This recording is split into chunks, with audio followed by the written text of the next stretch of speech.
How's it going, folks? Welcome to another, hopefully, very fun at-home table read. Tonight, we are doing kind of a guilty pleasure movie from my childhood, the comedy spoof sequel to The Exorcist, Repossessed, starring Leslie Nielsen and Linda Blair returning to play the possessed one. So I can only imagine how fun that was for her.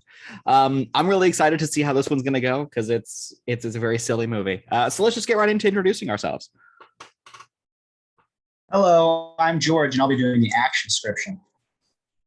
I'm Angie, and I'm Nancy. I'm Eric. I'll be Father Luke.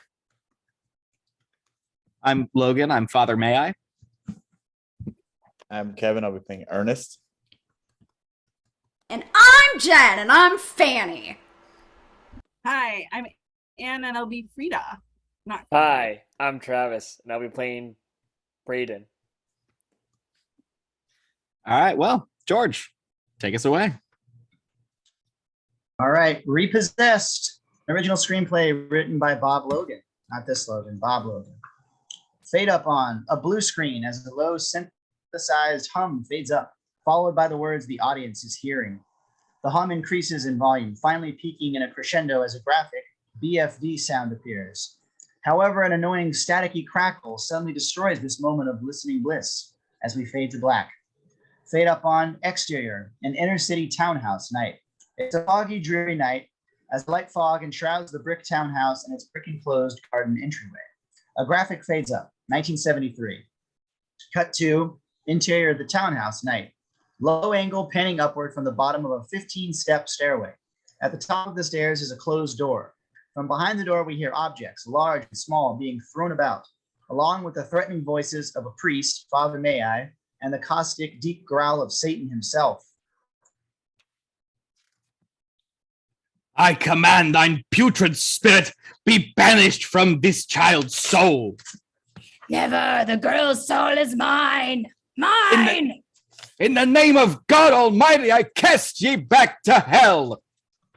A woman, late 30s, enters frame. Frightened yet concerned, she hesitantly heads up the stairway towards the door.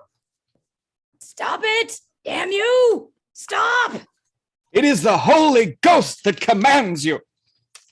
No! Never! Never! Angle on the door as the woman enters frame. She anxiously listens to the ruckus inside. It is the word of God that commands you. Be gone, damn you! Be gone! Mayii stops mid-sentence pain. Suddenly there's a loud thud as if he's fallen. Also, Satan's groans and screams cease and become that of a crying 12-year-old girl. Mother. The woman opens the door and rushes inside. Cut to interior little girl's bedroom. The woman rushes into the moody, damaged room and discovers the priest, Father Jedediah Mayii, late 40s, black hair, as he lies at the foot of a girl's bed, clutching his chest in great pain. She sees her daughter, 12-year-old Nancy, in her bed crying and goes to embrace her. Note, we only see Nancy from behind. Mother.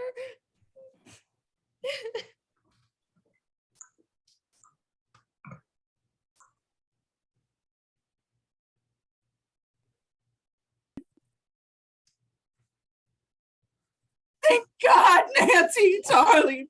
Are you all right now?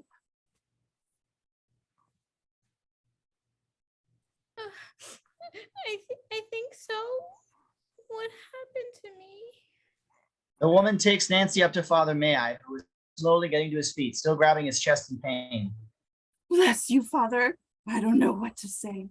How can I possibly thank you? Painfully, he waves at her as if he just wants to leave. So he grabs his black carry case and heads to the door. Cut to on the door outside the bedroom. Mayii steps out, still clutching his chest in pain. He closes the door behind him, then painfully steps to the top of the stairs when he hears the sudden loud voice of Satan shout at him from behind. Father! Startled by the voice, Mayii stumbles and falls down the stairs. Oh, no! Several angles of Mayii as he tumbles downstairs. He tumbles end over end. He tumbles down sideways. He slides lengthwise feet first. He slides lengthwise face first. He bounces down on his rear. Long story short, he falls down what appears to be 150 steps. Low angle at bottom of stairs facing upward. As Mayii finally lands at the bottom step. He looks up behind him, then back forward with a, how many steps was that expression? Just then he hears Satan's voice again. I'll be back. An anxious Mayii reacts by facing camera and mouthing the words, Oh, shit. exterior, a pleasant suburban neighborhood, late afternoon.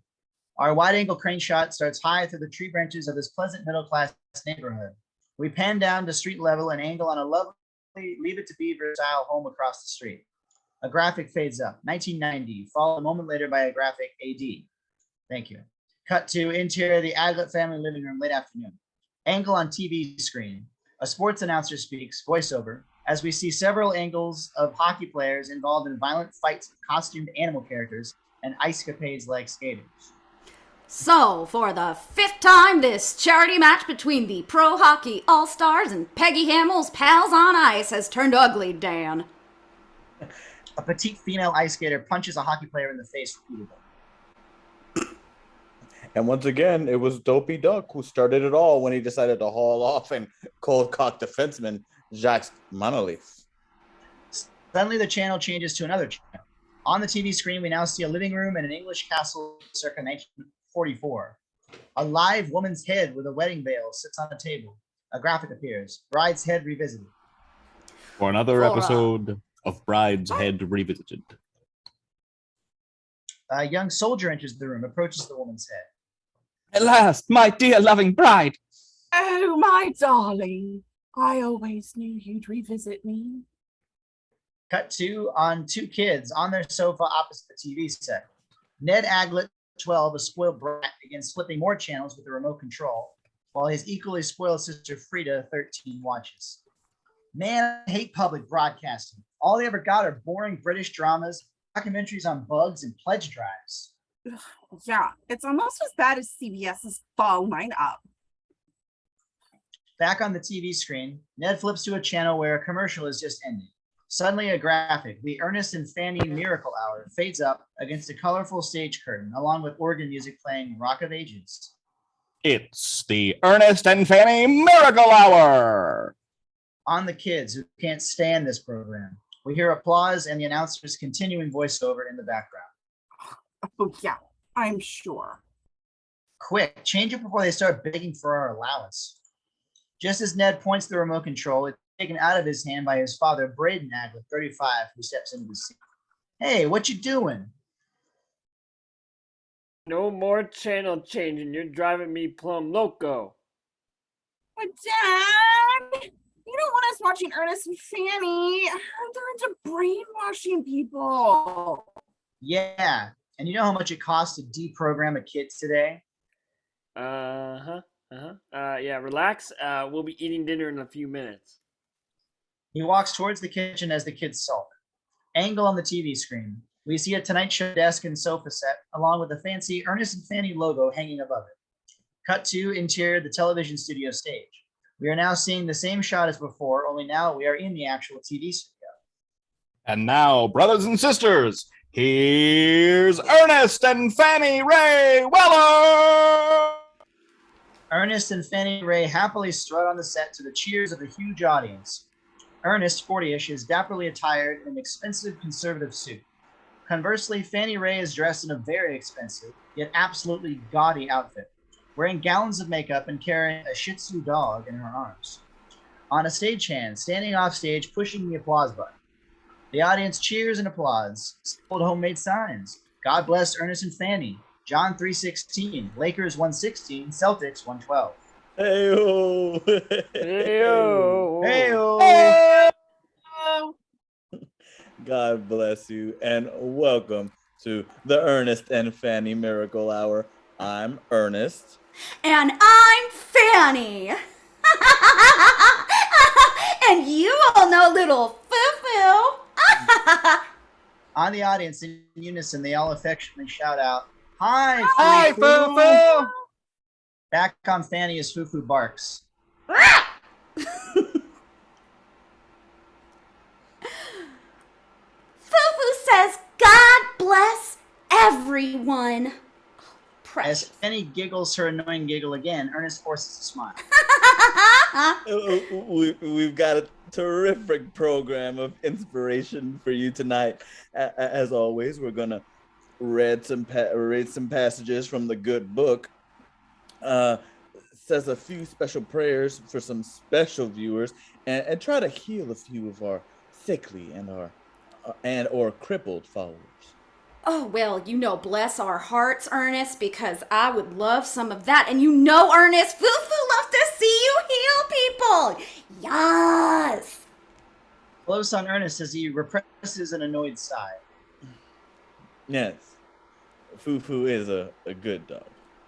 Ernest reaches over to pat Foo-Foo when the dog snaps at him. Little. On the audience, they all lean forward, anxiously awaiting Ernest to finish the word. Back on Ernest, seeing this, he quickly composes himself. Shih Tzu. On the audience, as they all fondly sigh. Aww. Aww. Cut to interior of the Aglet family living room late afternoon. On Ned and Frieda, bored beyond belief. Their mother calls to them from off screen. Kids, dinner's almost ready, so turn the TV off. Ned rushes over to turn the TV off. Then, wow, there is a God. What are we having? Your favorite prime ribs, sweet potatoes, green beans. Cut to interior kitchen late afternoon. Close up on Nancy Aglet as she cheerfully turns to camera. She's a bubbly, upbeat woman, your typically perfect, happy homemaker. And split pea soup. A dramatic musical sting accents the line on the kids who are thoroughly disappointed. Again? When is this going to stop? I'm tired of split pea soup. Split pea soup.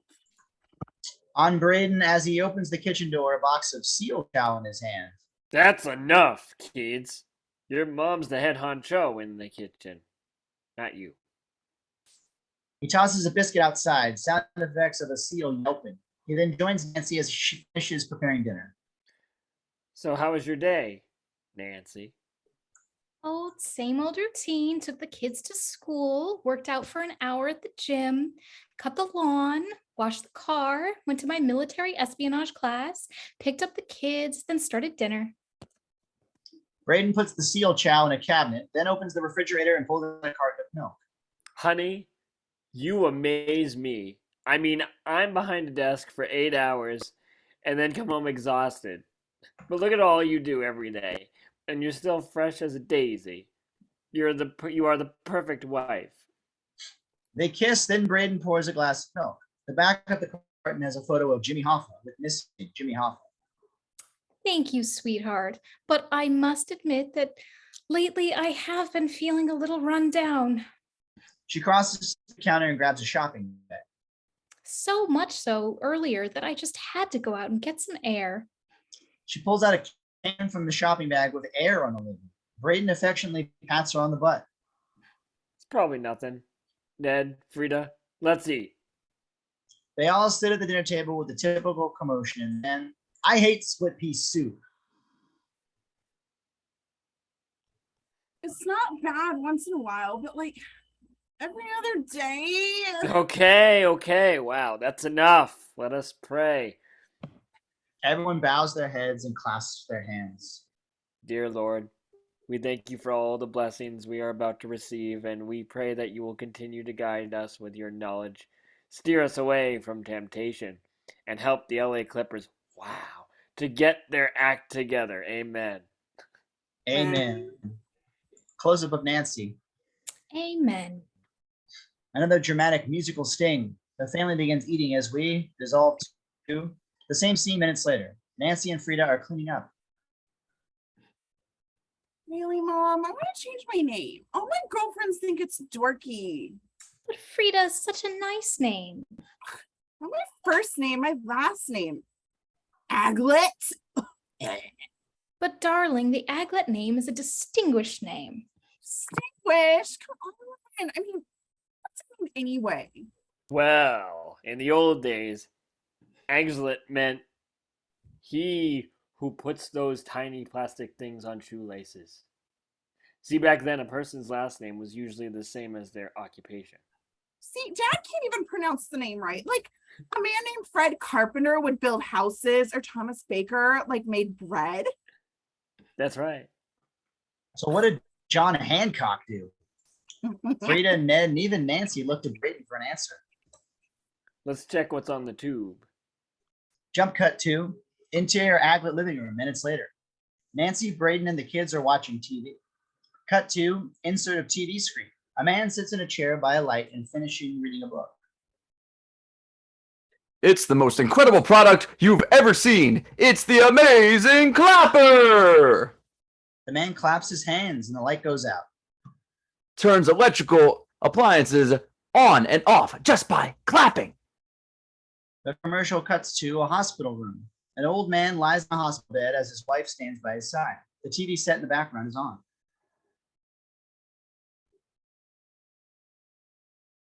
The doctor says your new pacemaker is doing just fine, dear. I'll see you tomorrow. Good night. She kisses him and then claps her hands towards the TV, which turns off as she cheerfully exits. However, her husband suddenly grabs his chest and gasps for air. It's the amazing clapper. Clapper, clap on, clap off. Together. Order yours today. On comes the 1939 Western Stagecoach in black and white. Ned and Frieda don't like it. Cut to interior Aglet living room, dusk. On the kids, they complain to their parents. A Western? No way, no way. Western. Let's change it. Channel. Wow. Kill you.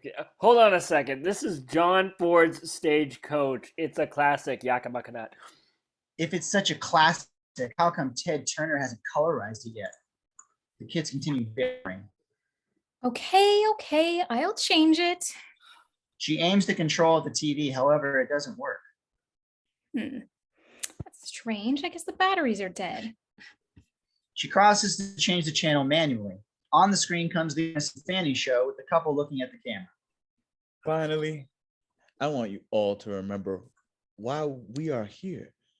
To defeat the mightiest evil of all, the devil himself. Quick dolly into Nancy's face as the word devil puts her into an eerie, hypnotic state. Oh, not again. Oh, Ma, this is worse than that Western wrestling. Wrestling, I'm sure. What on Oprah? Come on, kids.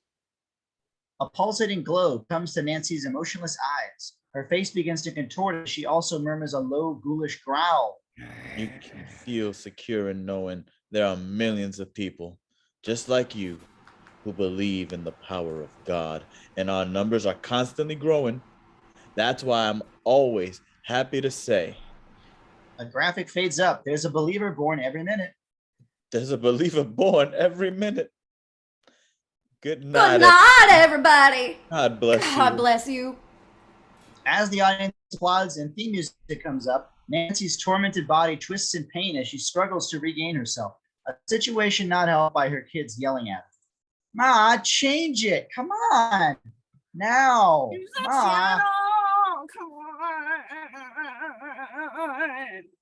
Suddenly, Nancy's head turns completely around backward, her back facing the kids.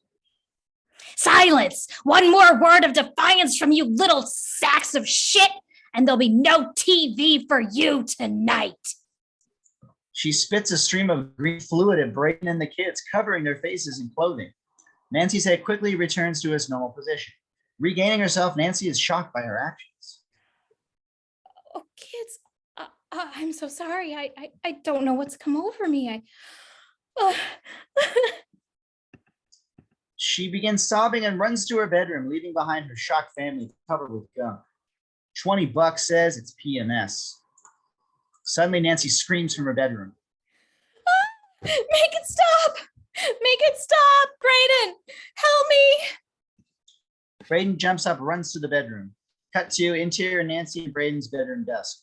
Braydon rushes in and stops dead in his tracks in horror, for Nancy is violently bouncing up and down in her bed. Make it stop! Make it stop!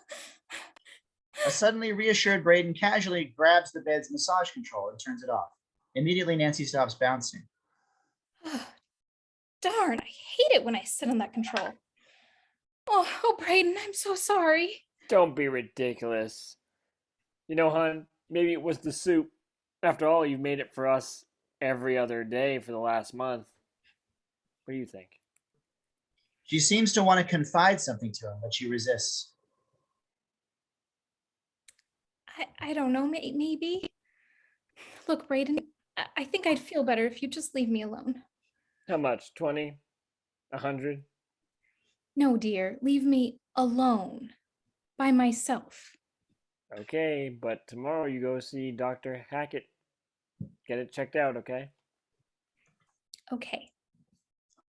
As they hug, Nancy's eyes are attracted to someone off screen. Eerie music underscores this. Nancy's POV, a chest of drawers. Camera zooms to the top drawer. Close on Nancy's eyes as they begin to glow once again. On the bedroom door as Ned and Frieda look through the opening at their mom.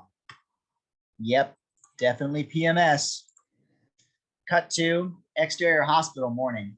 A 20-foot tall advertisement, acrylic man, like those in front of tire stores holding a tire, stands in front of the hospital wearing a white doctor's smock and holding a huge hypodermic needle. At the foot of the acrylic man, it says Acme Memorial Hospital. On the parking lot, the exit lane reads, "Do not back up, severe tire damage." A car with a man and woman inside exits past the sign, then suddenly stops. Honey, stop. I forgot my purse at the pharmacy. Let's go back. Oh, all right. The man backs up past the severe tire damage sign and is quickly pounded by a dozen tires that fall from the sky onto his car. Just then, Nancy drives past them into the lot. Angle on a row of handicapped parking signs, the ones with a blue background and a white stick figure in a wheelchair. We pull back to reveal that several life-size white stick figures in wheelchairs are parked in those spaces. Low angle as Nancy pulls her car into the parking space, full frame, revealing her license plate, 666 Babe. She gets out and walks towards the hospital. Jump cut to exterior front entrance of hospital morning.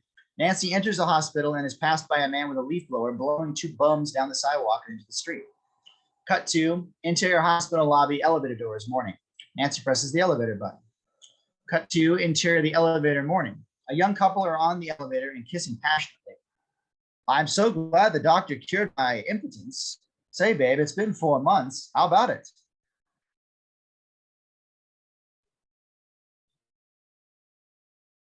Honey? Honey, oh my God.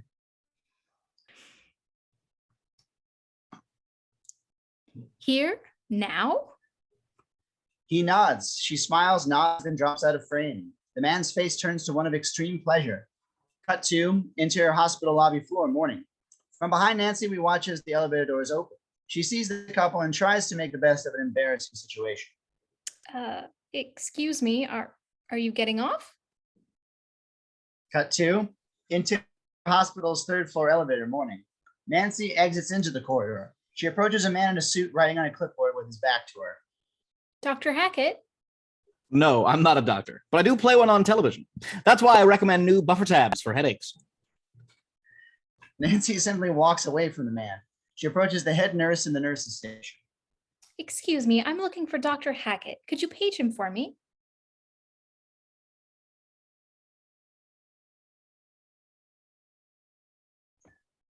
Excuse me, nurse? Certainly.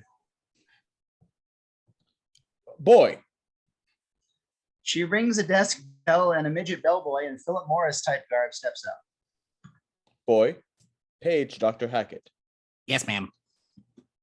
He walks down the hallway calling out, "Call for Dr. Hackett!" to interior hospital room morning. Dr. Hackett is finishing checking the arm of Rick, late 20s. You're lucky, Rick. Not many amputees are fortunate enough to receive a transplanted arm.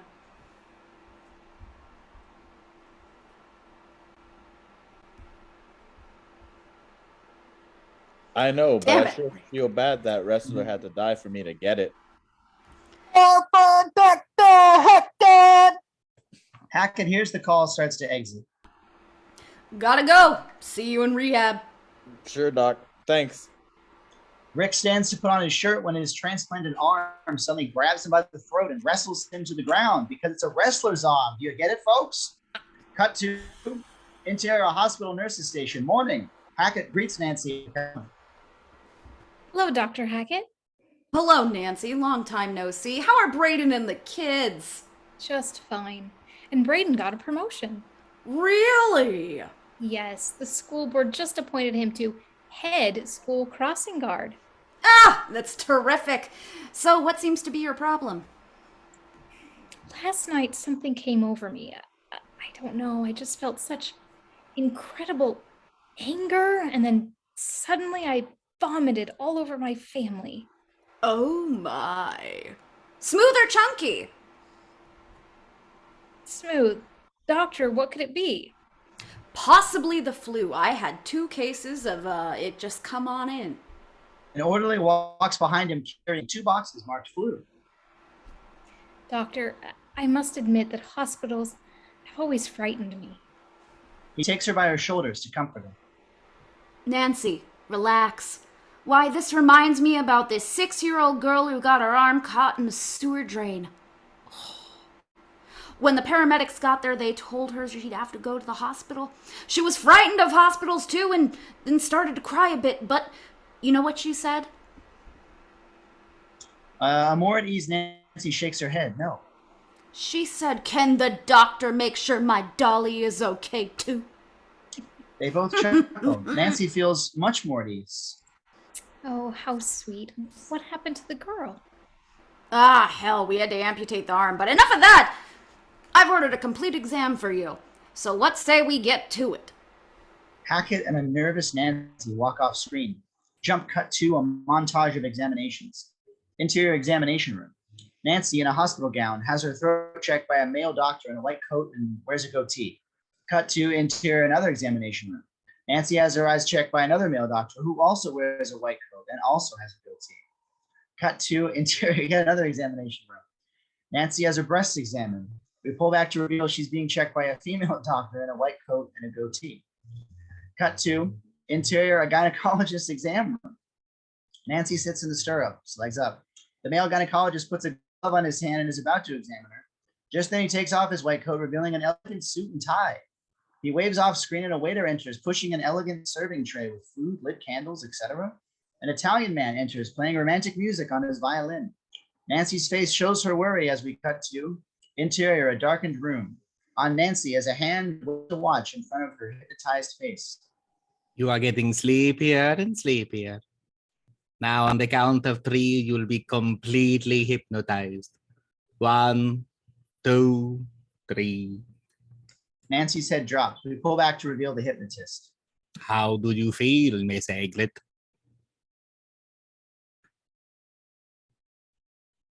Just fine. Fine, huh? Sure you're not suffering a case of itching disease? Nancy jumps up and begins scratching herself wildly as we pull back to reveal that she's standing on a nightclub stage. A large crowd sits in the audience laughing and applauding. Now you are a chicken. Nancy pecks and squawks like a chicken, the crowd loving it. Cut to interior hospital conference room a few minutes later. An exhausted Nancy sits at a large conference table. The various other doctors from the montage also sit there. So, what's wrong with me? On Hackett. In front of him is a cloth covering something.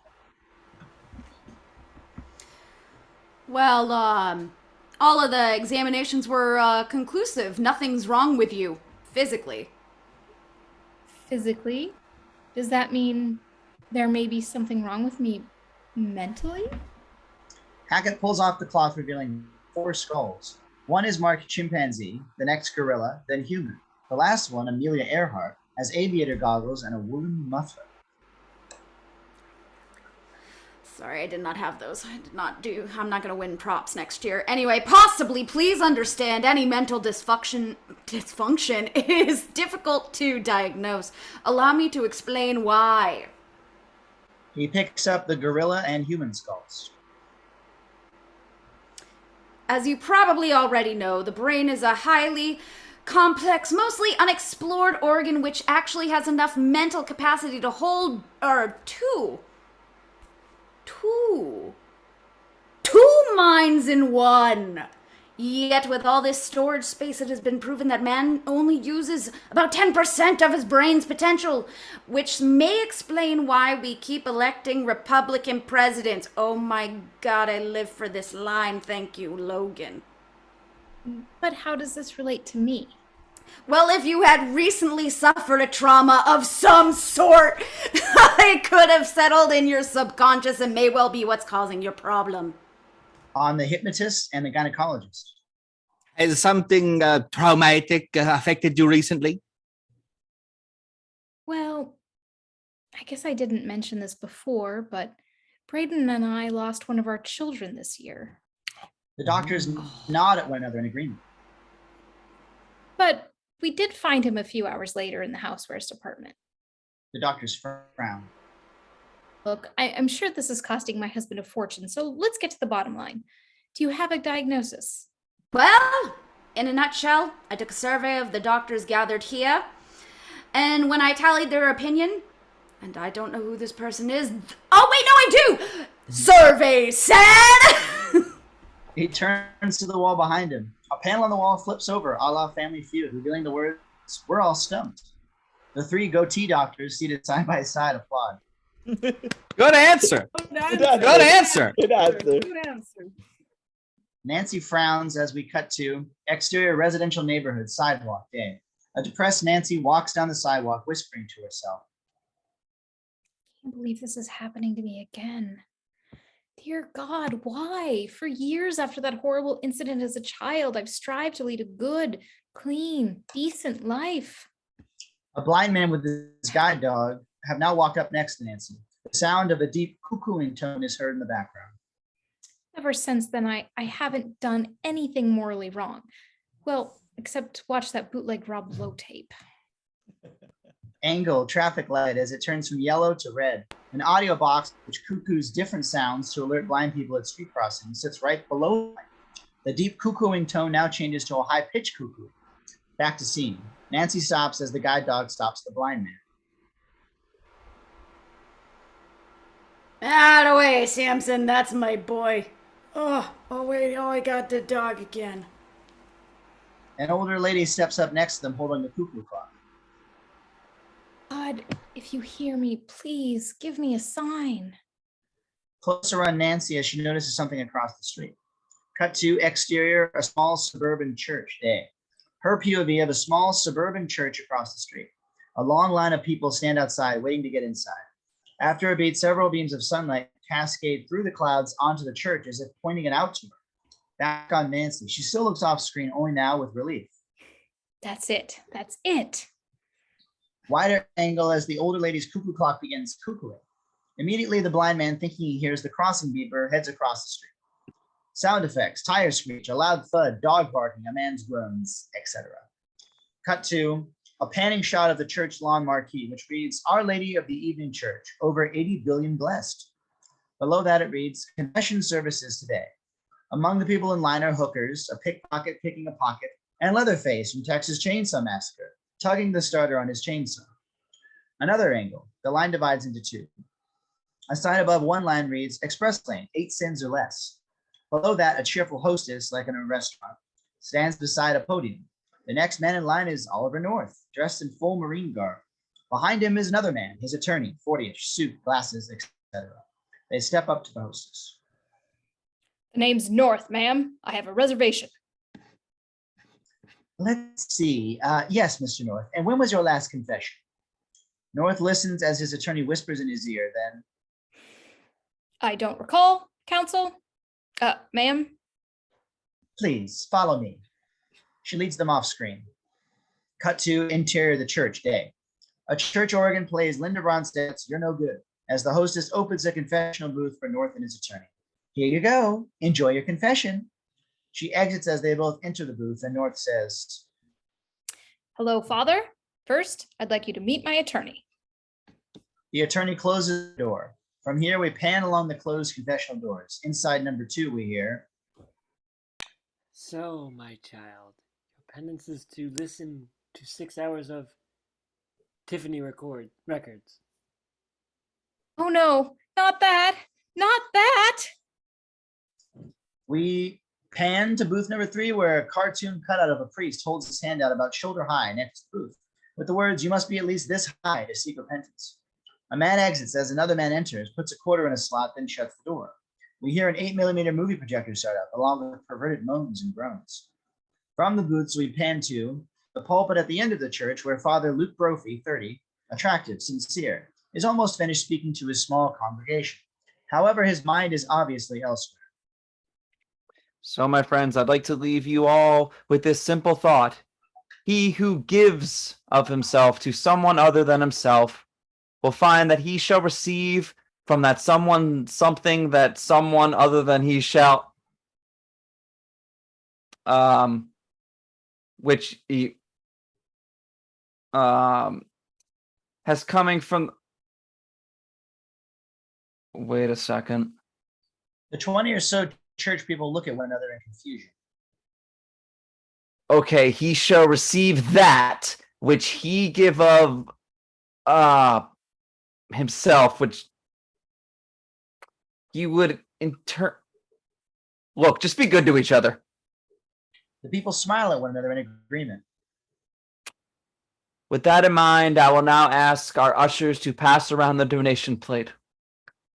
The ushers, dressed as movie ushers, pass the plates. Back on Luke. He walks over to the counter with the holy wine, cup, etc. He prepares the wine, blesses it, then drinks it.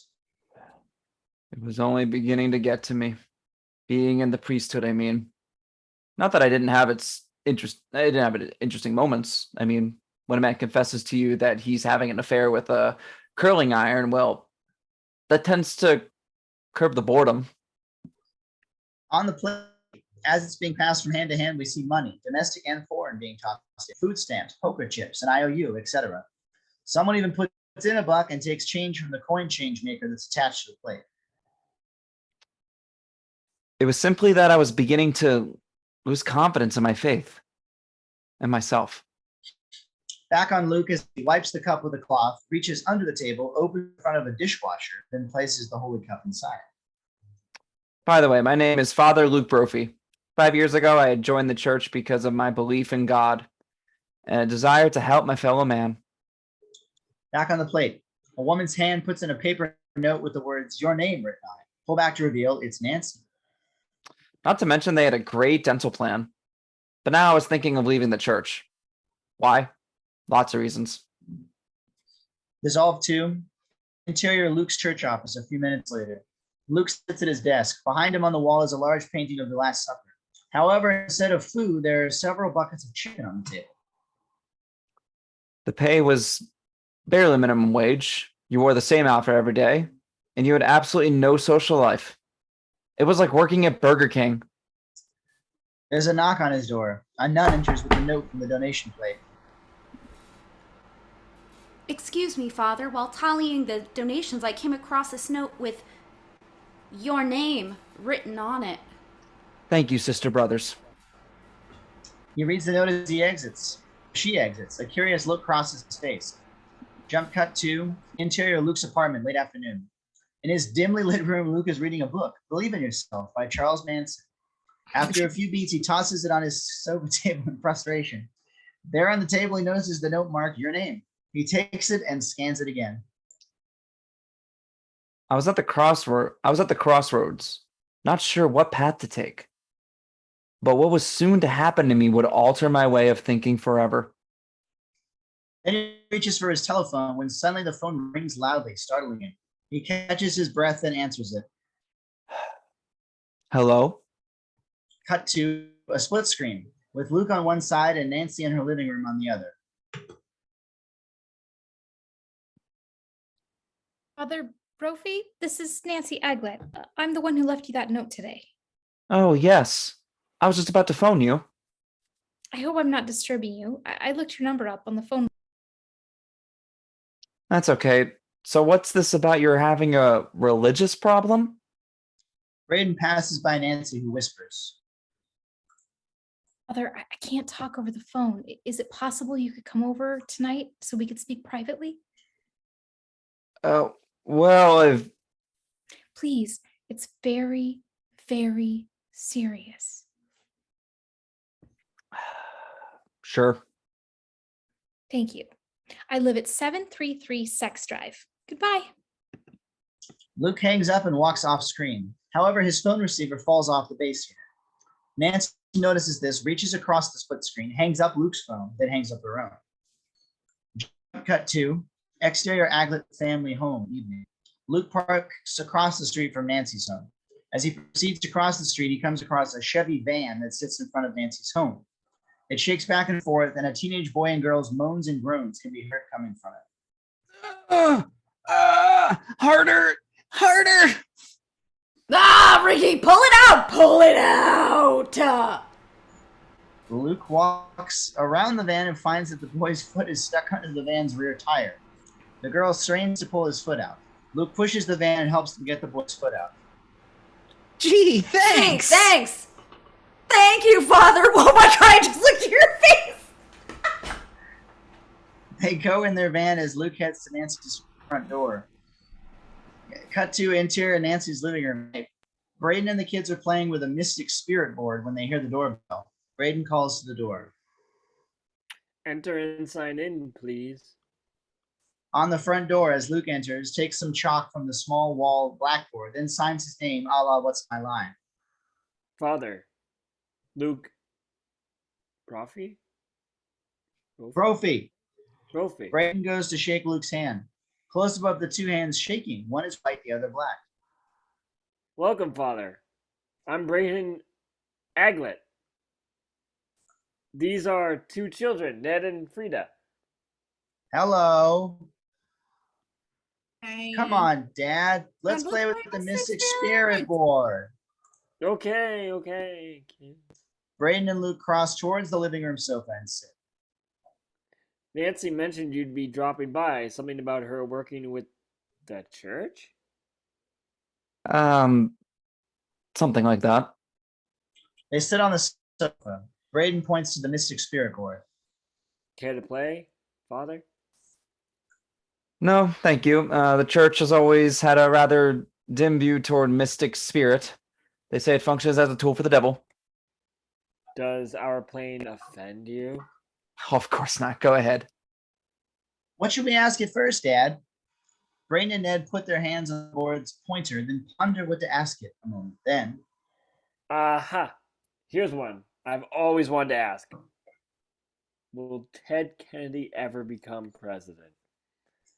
the pointer flies off the board, ricocheting all over the living room, off walls, off furniture, over everyone's heads, etc. On the mantle above the fireplace, the pointer finally hits the rear of a model antique car on the mantle. It rolls down the mantle and off the other end, falling into an aquarium. Splash. Braydon and the kids begin laughing. Whoa! Guess not, eh, kids? Planes crash. Angle on Nancy's bedroom door. There stands a visibly disturbed Nancy. Braydon, I thought we had spoken about using that thing in this house. Well, honey, the kids are bored and... I don't care. I never want to see that in my home again.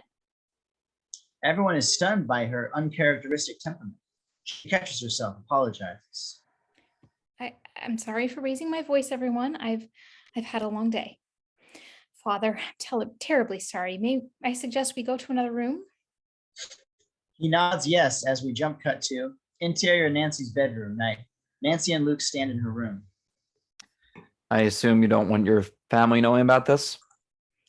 That's right, Father. None of them know what happened to me in the park and what I believe is happening to me now. What exactly is that? I believe I'm being possessed by the devil. The devil? The devil? Nancy nods yes. Mrs. Aglet, are you under some kind of psychiatric care?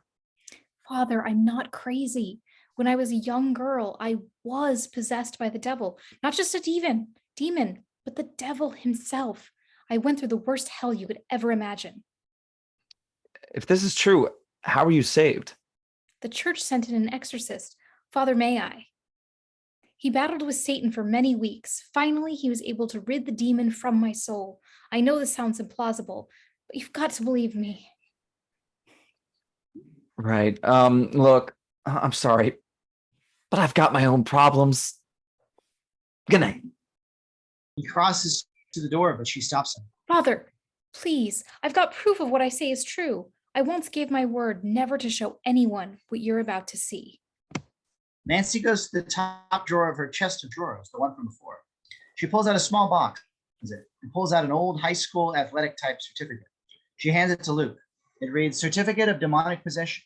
This is to certify that Nancy Belsmo was possessed by the devil from July 23rd, 1972 to August 10th, 1972. Below that are two signatures. One is that of the Pope, the other, a Father Jedediah Mayii. The papal seal of possession? And it's signed by the Pope? Oh, Mrs. Aglet, I apologize. I guess I always felt these demonic possession stories were nothing more than religious folklore. But why did you come to me? Why didn't you contact the Exorcist? A father. Father Mayii. Father Jedediah Mayii. On Luke, he listens intently as she speaks about Father Mayii. They say he retired from the church right after my exorcism. I don't blame the poor man after what he went through. And why did I come to you? I have no idea. Something seemed to draw me to your church, to you. What makes you think you've become possessed again? I believe Satan's spirit flew out of my TV and into my soul. Luke reacts incredulously. Nancy notices this. I know it sounds crazy, but it must be true. Promise me you'll help me, Father. Please. She falls in his arms, sobbing. Luke takes off a small chain with a crucifix on it and gently places it in her hand. Don't worry. I promise. Angle over Nancy's shoulder at Luke as she hugs him. During the embrace, Luke hears a low, throaty, monstrous groan coming from Nancy. His eyes look down at her with some fear, and then... But look, I have to be going, okay? As Luke tries to walk away, Nancy grabs hold and tosses him across the room, making him crash against the wall. You're not going anywhere, scuzzball. She runs over and grabs Luke again, then tosses him through the air onto her bed. She jumps on him, straddling him in a woman on top, sexual position, then begins bouncing up and down on him. The pig is mine, understand? Mine. On the bedroom door as Ned and Frieda peek through the door. Ned then turns and calls off screen. Dad, Mom's humping the priest. Braydon runs into frame, reacts to what he sees, then rushes over and helps Luke wrestle the screaming, fighting Nancy on the bed. Dissolve 2. Interior beside Nancy's bedroom door a half hour later. Braydon enters with a 35mm camera and a cassette tape recorder. He hands them to Luke, who's been waiting nervously. Here's the camera and cassette recorder you asked for. What's going on, Father? I mean, Christ, we've just had to tie my wife down to our bed. I've never done anything like that before in my life. Except for that one night when the kids were at camp. That was fun. Mr. Aglet, I'm not sure what's wrong with your wife, but I'll certainly do what I can to find out. Luke puts a do not disturb notice on the doorknob, then enters the bedroom. Cut to interior Nancy's bedroom, night. Sinister music underscores the scene as Luke slowly closes the door behind him. His face grimaces when he sees Nancy. Her hands are tied to the bedposts in this cold, poorly lit room. Nancy's looks are that of an unholy being. The music climaxes. Just then, Luke turns the tape recorder's switch off. The sinister music abruptly stops. He walks around the bed, taking photos of Nancy. Oh, Nancy, how are you feeling? Did you hear what I asked you? Don't want to talk, huh? Okay. Then I'll do the talking. He stops taking photos, pulls a chair, and sits next to her bed. I must say you certainly don't look anything like you did a few minutes ago. Close up on Nancy as she again speaks in her devilish voice. What's the matter? Haven't you ever seen Margaret Thatcher without makeup before? Is that who you are? Margaret Thatcher? I am a lot of people. Really? Like, anyone in particular? I am the devil.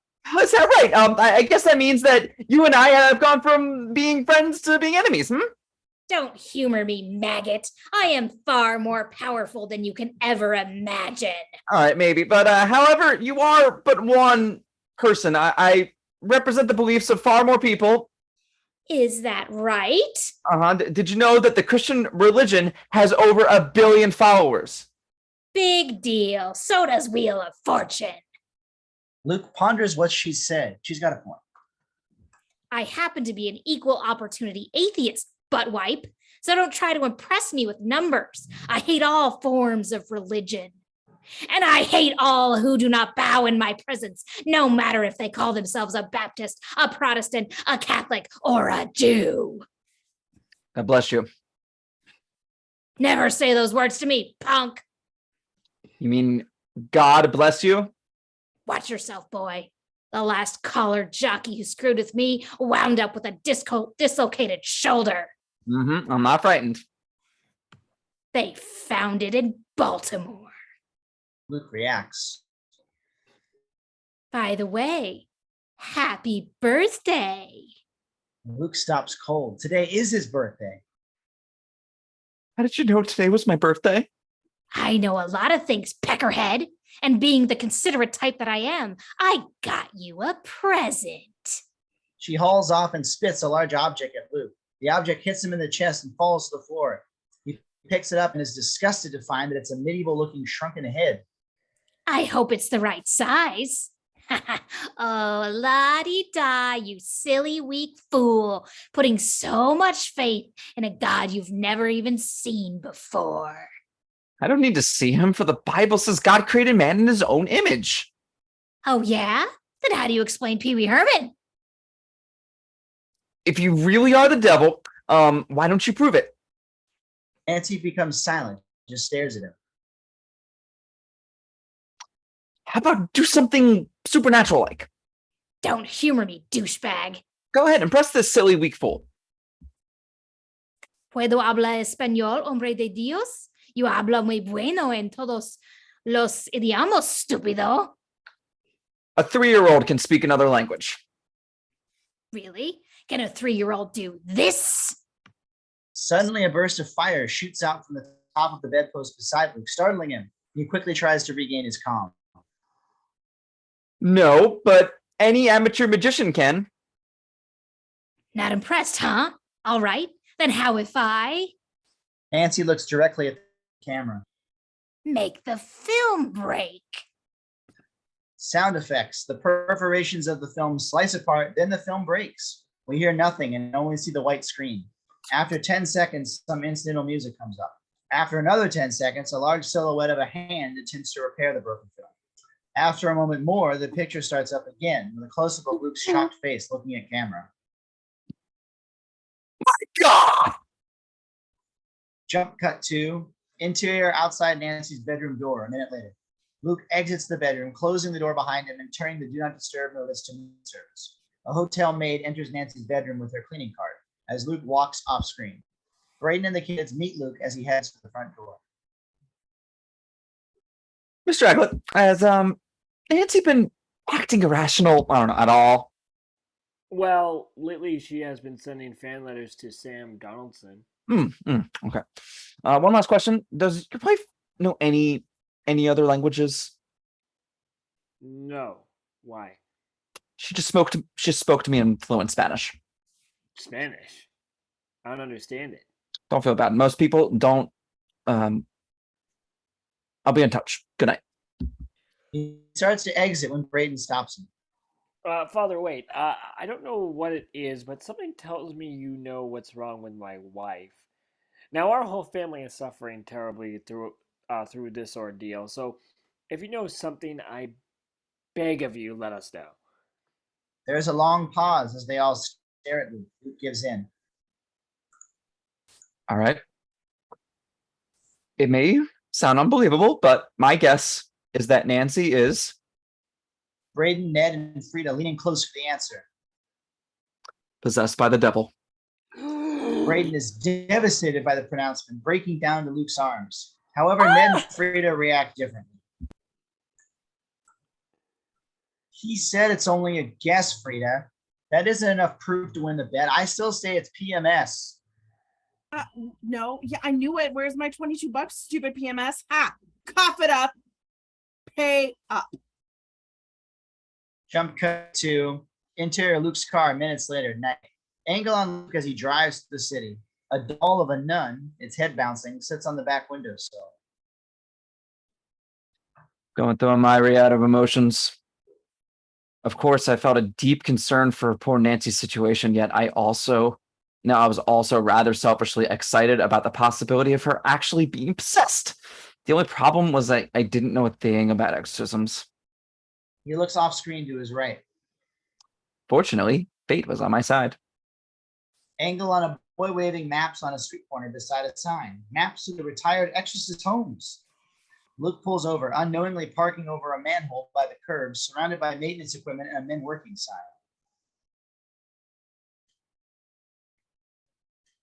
sign. Hey, move your car, idiot. We're working in here, asshole.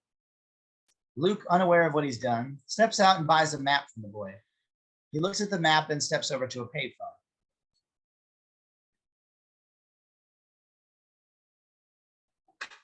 Nancy had mentioned her exorcist father, Mayii, had retired. So using that information, I was thrilled to discover that he was living in a retirement home in the valley. Immediately, I tried phoning the home, but couldn't get through. Apparently, they had a party line. Party noises, confetti, and streamers fly out of the phone receiver. Cut to exterior, the Actors and Exorcist retirement home, night. A lawn marquee reads, the Actors and Exorcist retirement home. Luke drives in, parks, then trots into the home. I knew it was late, but I had to speak with him. Cut to interior retirement home, front desk, night. Luke jogs up to an older nun behind the front desk. Sister, I'm looking for... Hold your hands out. Huh? Hold your hands out. Luke holds his hands out. Slap. She smacks them with a ruler. Ouch. Don't run in the hallways. Now, what do you need? Which room is Father Jedediah Mayii in? Down on the right. You can't miss it. Thank you. Luke jogs down the hallway, stops, then jogs back to the desk and holds his hands up. The nun slaps him again with a ruler. Ouch. Luke proceeds to walk down the hallway. Cut to interior retirement home hallway, night. Luke approaches a door with a small sign. Interior Exorcist home, scene number 78, night. He presses the doorbell, sound effects of knocking. Cut to interior Father Mayi's room, night. The light from an outdoor streetlight cascades through a window's Venetian blinds across the sparsely furnished room, casting striped shadows across the room. An old radio sits on a corner table by a rocking chair, with the low voice of a newscaster reading today's news in the background. Father Mayii, same as the opening scene, now in his early 60s, is in his robe dusting his furnishings. He is unshaven for days and looks tired of life. He hears the knocking and calls out. Who's there? On the door, Luke opens it and looks inside. Father Mayii? Yes, you may. Luke reacts to his response, then answers. Mayii continues dusting. Father, I'm Father Luke Burfrey from Our Lady of the Evening. I'm sorry for coming by so late, but someone is in desperate need of your help. Someone you helped a long time ago. Someone I helped who? Mayii starts dusting around his old radio. He lit up to dust it, revealing the newscaster's head as he reads the news. Nancy Aglet? Nancy Aglet? I don't recall the name. Maybe recall her exorcism? This visibly shakes Mayii. He puts down the radio, covering the still speaking newscaster. My lord. Little Nancy Welsmo. That poor child. She barely survived the exorcism. As did I. In what way would she need my help? I think Nancy has been repossessed. Super fast dolly into Mayi's face. So close, in fact, that the camera lens pushes against his face, making him muffle. He pushes the camera away from his face. He's even more shaken. Repossessed? How can you be sure? She's displaying all the main traits: an ungodly voice, maniacal facial expressions, and violent spasms. That doesn't prove anything. Maybe she's related to Joe Cocker. No. Could it be PMS? Father, I've seen her. She's suffering from something unholy. Satan has taken her soul again. You must help her. Mayii walks away and begins to occupy his mind. No, I can't. But you must! I said I can't, damn you. He grabs at his chest, staggers, and helps him. Father, are you all right? My heart. I've been this way since Nancy's exorcism. This is why I cannot help her. If Satan knew of my weakened condition, he could easily seize my soul too, growing even more powerful. But if you can't help her, who can? A pained Mayii suddenly has a thought. He takes Luke by the shoulders. You. Good Lord, that's it. You are young and strong. You must perform the exorcism. Me? You must be joking. Luke, it is your destiny. Luke crosses and stands opposite the window. As he turns towards Mayii, the striped shadows from the Venetian blinds cover him. There's no way. See, there's something I didn't tell you. It's a long story, but in a nutshell, I think I've lost my faith. I'm the same as you, weak. Only my weakness is within my soul. I feel terrible saying this, but I get the feeling I'm following in the footsteps of Father Jack Cannonali. I guess that's Kennedy. Cannonali. Upset, Mayii grabs Luke by his shoulders and scolds him. Luke, I don't ever want to hear you say that again. I knew Jack Cannonali. Jack Cannonali was a friend of mine. You're no Jack Cannonali. I resent that, Father. Think about this. Maybe this is God's way of reaffirming your faith. Having you save Nancy's soul while saving your own soul at the same time. After all, God does work in strange ways. Yeah, it does. He does. Luke crosses off screen, leaving behind a white silhouette of himself against the gray and white shadow stripes. Angle at the door, Luke steps into frame and turns towards Mayii. The front of his body and face are still covered with those gray and white shadow stripes. You've given me lots to think about. Goodbye, and God bless you, Father. God bless you. And Luke, may the faith be with you. Luke exits as a drained Mayii slumps in his rocking chair. He takes a pill with a glass of water. The radio announcer speaks. And this story just in, Father Mayii just wormed his way out of yet another exorcism. On Mayi's grimace at the radio, we cut to exterior of the ocean shoreline day. A pensive Luke walks along the shoreline. In the background, he passes a wheeled ice cream stand with a sign, Frozen Prosthetics. The vendor pulls out a frozen artificial arm and hands it to a teenage girl. Luke walks on. What Father Mayii said was about this being God's way of reaffirming my faith really hit home. For the longest time, I have been praying for God to give me a sign that he existed. Any sign. He passes a young man in a swimsuit who tosses a frisbee off screen. Catch it, girl, catch it.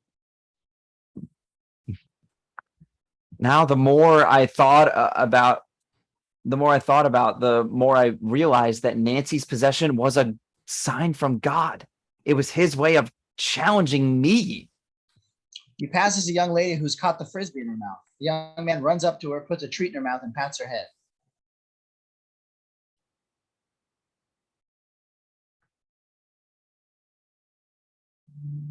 Good girl. That's a good girl. Suddenly I felt ready for the challenge. I no longer felt helpless. Now I had a reason, a purpose for being a priest. No longer did I feel all washed up. A large wave hits Luke, soaking him from his waist down. Cut to exterior Supreme Church headquarters day. Establishing shot of this 6-story multi-windowed building. The camera zooms in on a certain window on the 4th floor. The first thing I did was to arrange a meeting with the Supreme Council. The church appointed an assembly entrusted with the power to grant or deny an exorcism. The zoom stops on that window when a nun sticks her head out and shouts to the camera. You looking for Father Luke? The camera nods up and down. Yes. Wrong window. He's 2 windows to your right. She re-enters the window as the camera pans 2 windows right. Cut to interior Supreme Church headquarters day. In a corridor, Luke, nervous and his pants still dripping wet, paces in front of the door marked Supreme Council. Even with my newfound strength, I was still very nervous having to speak to the council. Even more so when I realized I forgot to bring my Bible. Luckily, fate was again on my side. Angle on a Bible vending machine. He puts a few coins in it and out comes a Bible. Just then a priest, Father Crosby, opens the Supreme Council door. Father Brophy, please come in. Luke, water still dripping from his pants, enters. Cut to interior Supreme Church conference room day. Father Crosby introduces himself and the other 3 church elders, older men, to Luke. The elders stand in a row with Luke going down the line, taking their hand and kissing. Father Brophy, I am Father Crosby. This is Father Stills, Father Nash, The last elder in line is a black priest. and Father Young. The 2 do an elaborate ghetto handshake. Please be seated. They sit at a conference table. Crosby looks around the table. Before we begin, we seem to be missing someone. Does anyone know where? On the door slamming, Ernest and Fanny enter, she with a pink poodle. Oh, there you are, Ernest. Luke's mouth drops as Ernest and Fanny sit opposite him. Father Luke Brophy, I am sure you know Ernest and Fanny Ray Weller. Hello. Hello, Father. Fufu says hi too.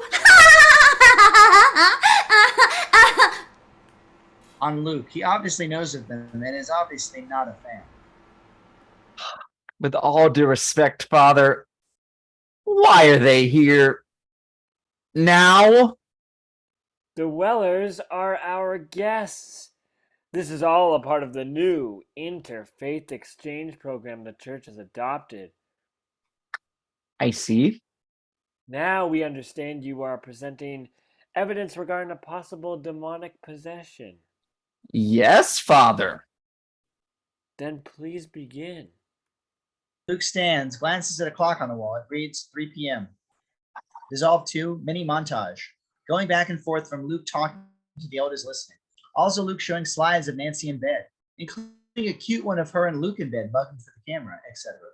Luke continues speaking in an impassioned manner as the elders, Ernest and Fanny, soon begin to yawn, doze off, check their watches, and overall losing their patience. It appears many hours have passed as we dissolve to end of mini montage as Luke sums up his case. And for that reason, for these reasons, I feel an exorcism is warranted. Luke glances at the clock. It now reads 3:01 p.m. Before we make our judgment, do you have any additional evidence you may want us to consider? Oh, did I mention that Mrs. Aglet also gave me a little head? The elders react as Luke hands them the shrunken head Nancy had spit at him. Seeing this, the elders sigh in relief and examine. I beg you to grant the exorcism. We are dealing with something of monumental proportions. On Ernest, what Luke just said sparks a big thought. He looks at the other elders who seem to be leaning against the exorcism. I'm not so sure. Not so sure. I don't know. I'm gonna die. Seeing this, Ernest stands up. If I may, although the good father's presentation was a bit long-winded, it is my opinion that he has indeed proved that an exorcism is necessary. Furthermore, an interesting and I must admit an unorthodox idea has just sprung into my head. Why don't we televise the exorcism? The elders grumble negatively, and Luke can't believe his ears. I understand your shock, but hear me out. I'm sure we all agree that recently most religions have seen a steady decline in its followers. I know I have, but my televising the exorcism, we can prove once and for all to non-believers the world over that there is a devil. Follow what I'm saying? And when they realize the devil does exist, they would rediscover their faith. Of course, and people of all faiths would benefit. I suggest we grant the exorcism. Agreed? Agreed. Ernest, since this will be an interfaith endeavor, and since you have the most experience in television, will you organize everything? Ernest nods his acceptance. Astonished Luke stands up. You can't be serious. An exorcism on television? What's next? Wrestling from the Vatican? And since he is an acquaintance of Mrs. Aglet, I request that Father Brophy assist me in the exorcism. Luke, taken aback, numbly stares at Ernest as he hears. So granted. Cut to interior Supreme Church corridor minutes later. An old woman in a walker slowly heads past the Supreme Council door. Once past the door, Ernest swings it open, knocking her out of frame. Sound effect of a crash. Ernest, Fanny, and Luke enter the corridor. I look forward to working with you, Father. Well, I don't. Let's get something straight, Weller. Your type makes me sick. Look, let's try to make the best of a unique situation, okay? After all, we do have a soul to save. And a buck to make right. The only reason you agreed to help out wasn't to reach out to the non-believers. It was to reach out for their wallets. Whatever the reason, realize this. If it wasn't for me, that woman would be tormented for the rest of her life. You wouldn't want that on your lily-white conscience now, would you? Knowing he's cornered, Luke merely gestures no. I didn't think so. Now get going. You got a lot of work to do, Father. God's work. Ernest and Fanny walk off, leaving a stunned Luke behind. An old man using a large standing birdcage as a walker passes by them. Cut to exterior city street, day. Angle on a street sign. Now entering Beverly Hills. Population 83,235. Elevation above everyone else. We pan down and follow a stretch limousine as it cruises down the boulevard. Cut to interior stretch limousine, day. Ernest sits in back of the limousine with Aaron Kurtz, mid-30s. He's dressed like the financial advisor he is. Fanny sits opposite them and amuses herself by repeatedly throwing a toy ball, which Fufu retrieves and returns to her. Aaron, hand me the car phone. And hands him a phone that's shaped like a car. Ernest dials as Fanny complains. Ernie, when are you going to let me sing on the show? How many times do I have to tell you when and if we get more airtime? Louis? Ernest. Can you have my table ready in 5 minutes? Fine. So, Mr. Financial Advisor, what do you think of my plant? All I can say is better work, Mr. Weller. Ever since your little midnight liaisons with that boys choir went public, ministry's contributions have gone down 55%. So unless your plan can bring in $6 million, you lose your ministry. But couldn't Ernie just cash in some of our investments? Are you serious, woman? All of your so-called investments went bust. Everything from your beachfront resort to your Valdez, Alaska to $2 million you blew on the sequel rights to Ishtar. On Ernest, he reacts with a wince. But you two would never listen. No, you always had to have the expensive toys, like this limousine. I suggested a Japanese import, but no. A Japanese import? Never. They're wonderful cars. Then how come you never see any Japanese people driving them? And while I'm at it, there's something else that's been bothering me. What? I'm getting tired of having to cover up what happens to the money you've stolen from your followers. Stolen? Stolen? Where does it say you can talk to me like that? Aaron holds up a script with Repossessed on the cover. Right here! Cut to exterior street day. The limousine stops at a red light. Across the street, 2 street maintenance men toss tree limbs into a large tree shredder. Aw, come on, Aaron. Lighten up, will you? Back to scene. As Fanny bounces the ball in Ernest's lap, Fufu runs up and stops just short of Ernest, growling at him. Ernest, seizing the moment, casually pushes the button to lower the window. Once lowered, Ernest shows the ball to Fufu, then tosses it out the window. Fufu flies out the window after it. On the tree shredder, as the ball bounces past the 2 men and into the shredder. Sound effect, wah! Followed by Fufu. More sound effects, wah! The men turn to see pink fur flying out of the shredder. They shrug, then go back to work. Back to scene as Fanny looks around the limousine for Fufu. Fufu! Where's Fufu? Aaron stares at a grinning Ernest. You better plan better, net. You better plan better, net you $6 million in 2 weeks. Because if it doesn't, Cut to exterior street desk. word on the street, your ministry is history. Limo cruises by as the camera cranes upward, revealing the words, "Your ministry is history," written on the screen. Exterior Heimlich's restaurant, early evening. A neon sign says Heimlich's restaurant. The limousine pulls in the lavish entrance. The chauffeur opens the door, letting everyone out. Once out, a team of pit stop mechanics quickly surround the limousine, lifting it up, changing the tires with a hydraulic gun, filling with gas, etc. Cut to interior Heimlich's restaurant.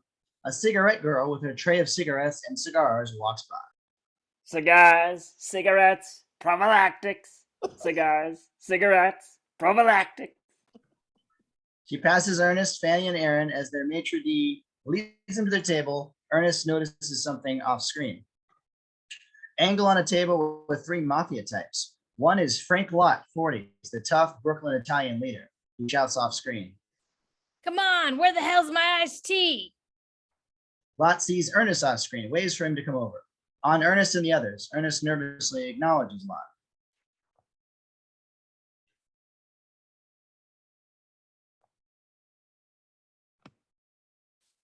We can't hear you, Ernest.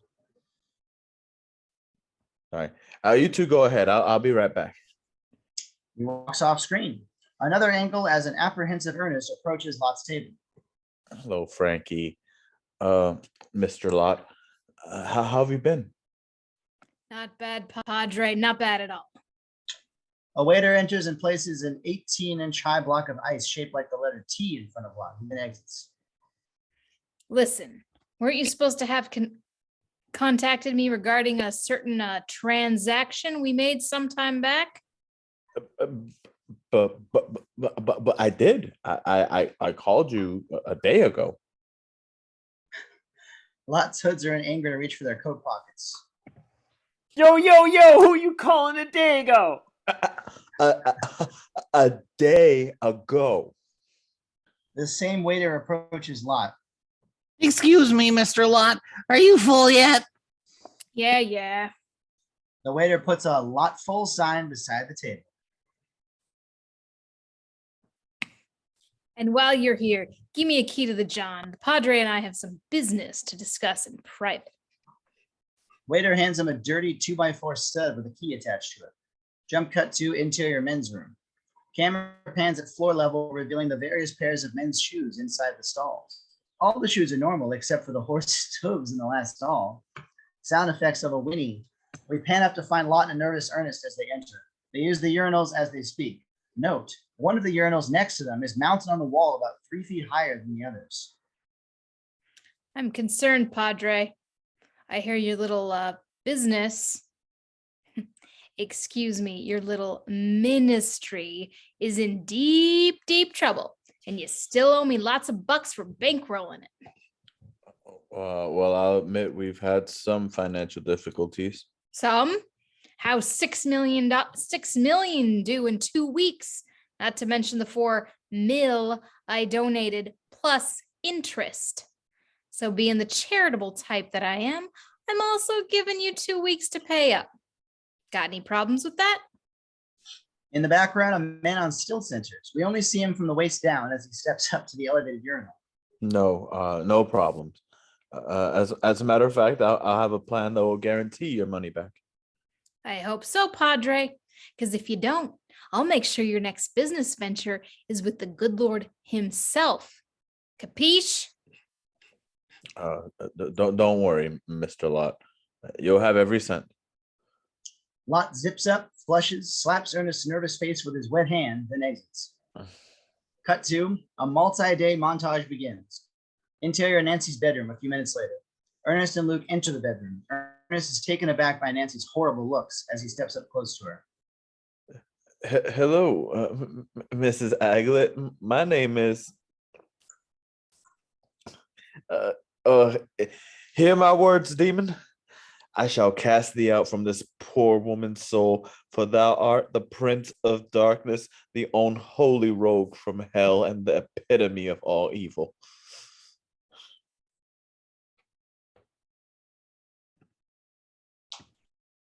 Eat shit and die. An impressed Ernest steps back and leans in to whisper to Luke. Let's see Geraldo Rivera top this. Cut to interior Aglet living room day. Ernest and Luke sit with Braydon, Ned, and Frieda. Ernest is explaining the contract in his hand. Your basic television agreement. So if you just sign here. Ernest hands the contract and pen to Braydon. I don't know. What do you think, kids? Don't be a sap, Dad. You should get at least 15% more on video cassettes.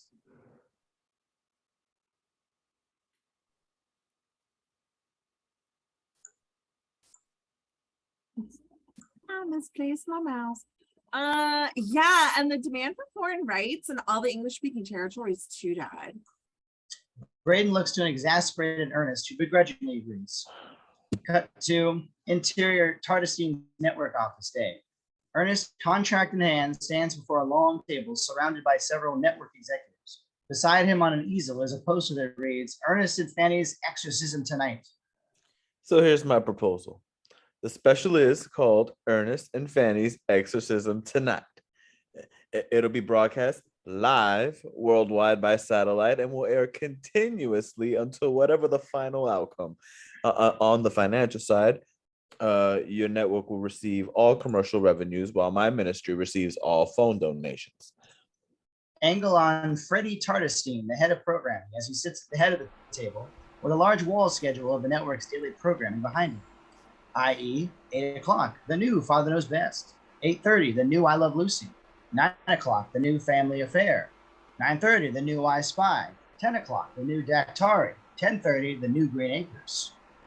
You don't mind dealing with the devil, do you, Mr. Tardestine? Yeah. Are you kidding? How do you think the Love Boat got on air? They all laugh. So, do we have a deal? We have a deal.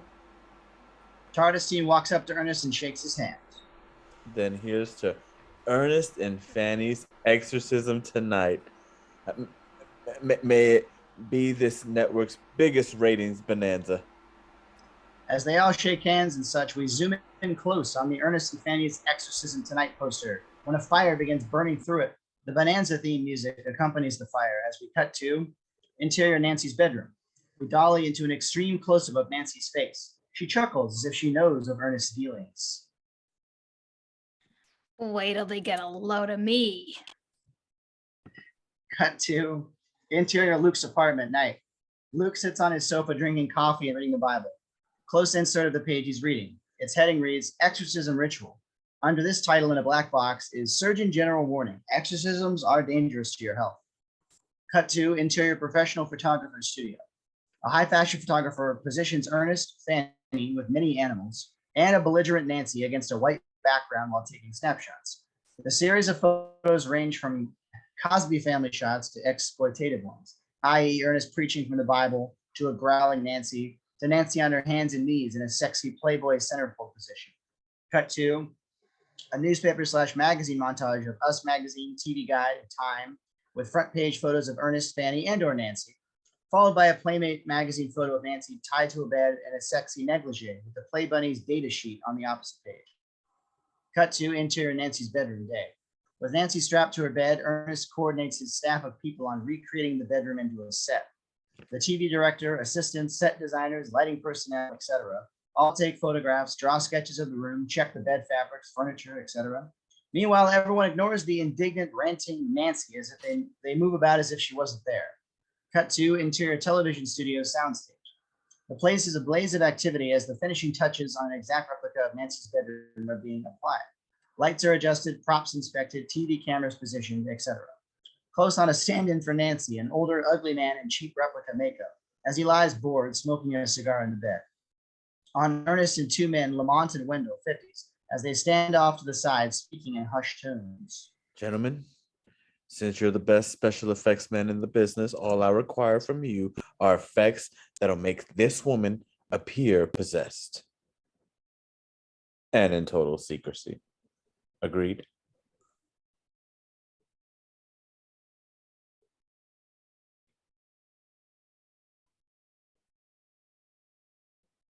No, prop. We'll give you stuff that'll make Spielberg envious. Praise the Lord. End of montage. Cut to exterior Ernest's mansion, dusk. A very expensive conservative mansion. A live racehorse jockey stands motionless in front holding a lantern. Cut to interior Ernest's mansion, his bedroom, dusk. Fanny stands with a Persian cat in hand in front of a full-length mirror looking at her expensive gown and fur coat, while Ernest in tuxedo practices his putting. Excited about tonight. He puts a golf ball off screen. Ah, yes, at last. Prime time. But I'm also nervous, Ernie. I've never come face to face with the Prince of Darkness before, but also he is prime. The same golf ball rolls back to Ernest, who puts it off screen again. Relax, Fanny.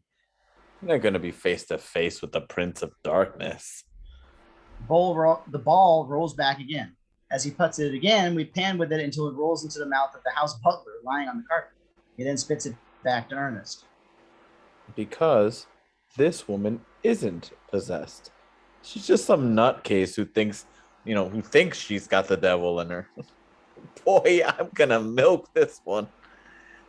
Fanny looks at her gown and her cat in the mirror. Darn! Ugh! This ensemble does not match. Mind if I change? She crosses to her step-in closet and opens the door. Fanny, just hurry up. We gotta be at the studio in a half hour.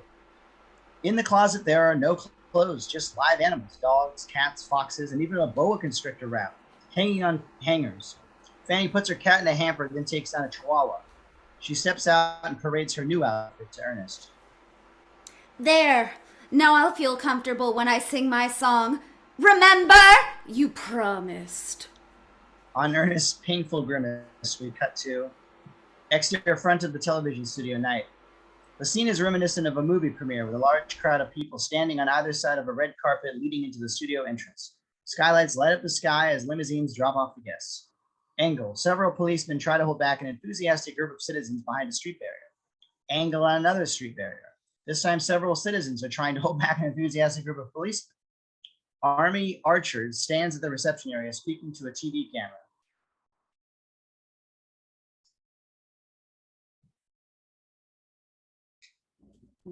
Good evening, and ladies and gentlemen, I'm Army Archer, welcoming you to the greatest television event of all time.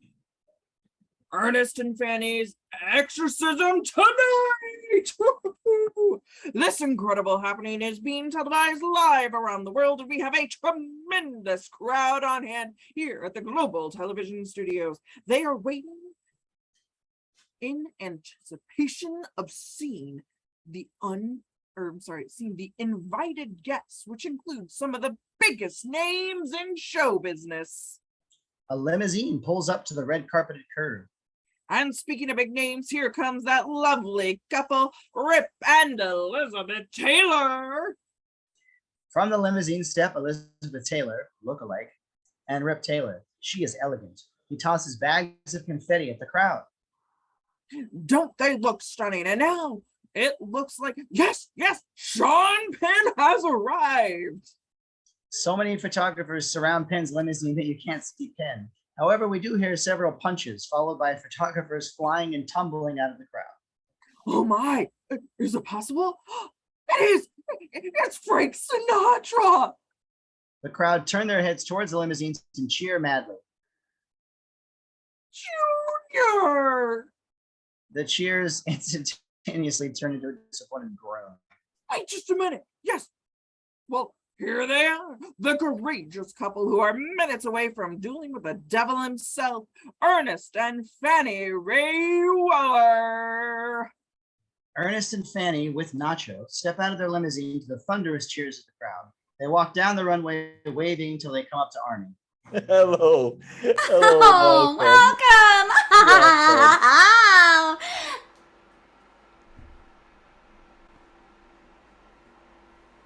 Oh, well, everyone say hello to Nacho. The crowd shouts back in unison. Hello, Nacho. Hello, Nacho. Mm-hmm.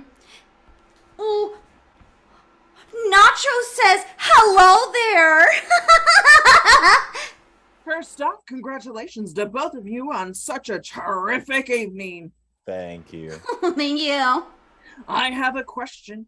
Do you have any idea what may happen in the event the exorcism is a failure? Fanny and I have always been on the side of the Lord. And when the Lord is on your side, nothing can go wrong, maybe. That's Army. Army. Maybe, what is this, a football game? Both laugh. Now, before you leave us, do you have a few words to say to the crowd? Yes, I do. The crowd becomes absolutely silent.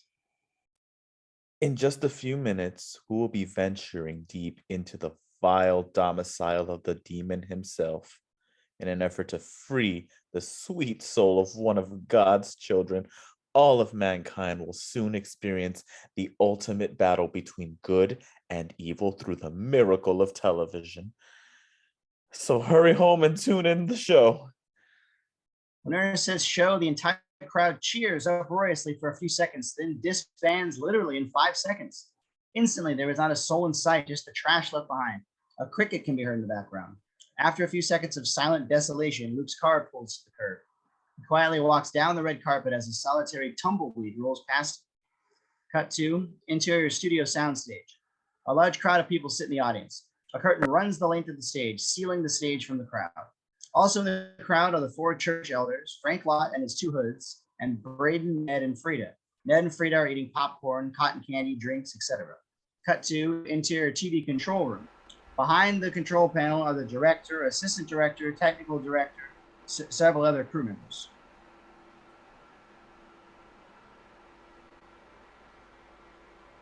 All right, now let's get this baby going. Kevin, do you read? Well, not as much as I'd like to. Is the talent ready? Ready. 10 seconds to air. All right, settle down, please. Settle. Stand by with opening titles. Titles ready? Bring down the studio lights. Ready to cue announcer. Lights coming down. Announcer ready? Cue announcer. Cut to interior announcer's booth. The announcer stands in front of his microphone as another man wearing headsets chalks up a billiard cue, then pokes the announcer in the side. Live from Hollywood, it's Ernest and Fanny's Exorcism tonight. An on-air monitor, colored spotlights begin dancing on the stage curtain and upbeat theme music underscores. A neon logo, Ernest and Fanny's Exorcism tonight, lowers across the curtain. A graphic in stereo where available fades up, followed by another graphic, closed caption, followed by another graphic. Batteries not included, some assembly required. Cut to interior studio soundstage on the stage. And now, ladies and gentlemen, Ernest and Fanny Ray Weller. The crowd cheers as Ernest and Fanny, with Nacho, step through the curtains and walk to center stage. Thank you and God bless you all. My friends, tonight is soon to become the single most important night in the history of mankind. For tonight, millions, if not billions of you will watch as we rid the vile spirit of Satan himself from the soul of one of God's children, Mrs. Nancy Aglet. The crowd cheers as they also begin tossing a beach ball. And assisting us in the exorcism will be the priest who first discovered Mrs. Aglet's condition. Ladies and gentlemen, Father Luke Brophy. Luke, Bible in hand, stumbles through the curtains to mild applause, joining Ernest and Fanny as they walk to the phones. Next, how about a big round of applause for a special group of volunteers who are donating their time and effort in order to accept your phone donations. Let's hear it for them. The crowd applauds as the curtains rise, revealing a large two-level dais with a couple dozen people seated there, a phone in front of each of them. A placard in front of the dais reads, 1-900 to repent. Above is an electronic tote board with a Vanna White-like display girl standing beside. The church elders react with shock at what they see and hear. Donations? We didn't approve of accepting donations. Frank Lott and his two hoods smile and nod at one another. They like what they see. Ernest and Fanny talk to some of the celebs, leaving Luke behind. Remember, our donation hotline is 1-900 to repent. That's 1-900 to repent. Now, how about we meet a couple of our volunteers? First off, here's the president of the Longshoremen Local 547, Mr. Tony Visculo. Hello, Tony. Hello. Firstly, on behalf of Local 547 of the Longshoremen, I'd like to start things off with this check for $2,300. Ernest takes the check. The tote board registers it. Applause. Let me just say this. I know deep down inside me that if we all pitch in together, we could beat this devil thing. Thank you, Tony. And seated next to Tony is one of my favorite people from the San Diego Zoo, Joan Fowler. Applause. Oh, shoot. I have to talk to myself, too. Joan, did you bring us another one of your furry friends? I sure did, Fanny. In keeping with tonight's theme, I thought it would be fun to bring along this... Oh, I put my brake on. Tasmanian Devil! He holds a cage with a Tasmanian devil inside. The audience oohs and ahs. Luke reacts with disbelief at what he sees. Ernest walks to center stage. Thank you, Joan. And speaking of the devil, I think it's time we bring him out. However, a few words for our studio audience. First, the demon has been strongly secured and there is no chance of his escaping. Second, please keep your arms and legs within your row. And third, no flash photography. And now, believers and non-believers, direct from the bowels of hell, I give you the devil. The stage lights suddenly dim as another curtain on the stage rises, revealing a replica set of Nancy's bedroom. It slowly rolls to center stage with a spotlight trained on Nancy, her hands tied to the bedpost. The crowd boos and hisses Nancy. On the Aglet family as they watch the monitor above them.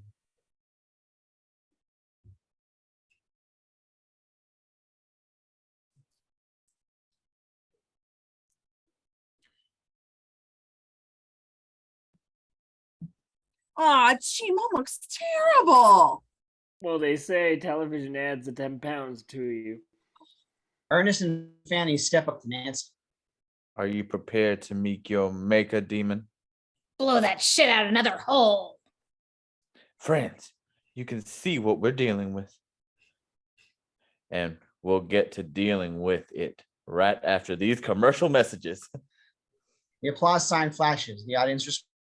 The stage manager joins Ernest and Fanny. Okay, we're clear for 1 minute.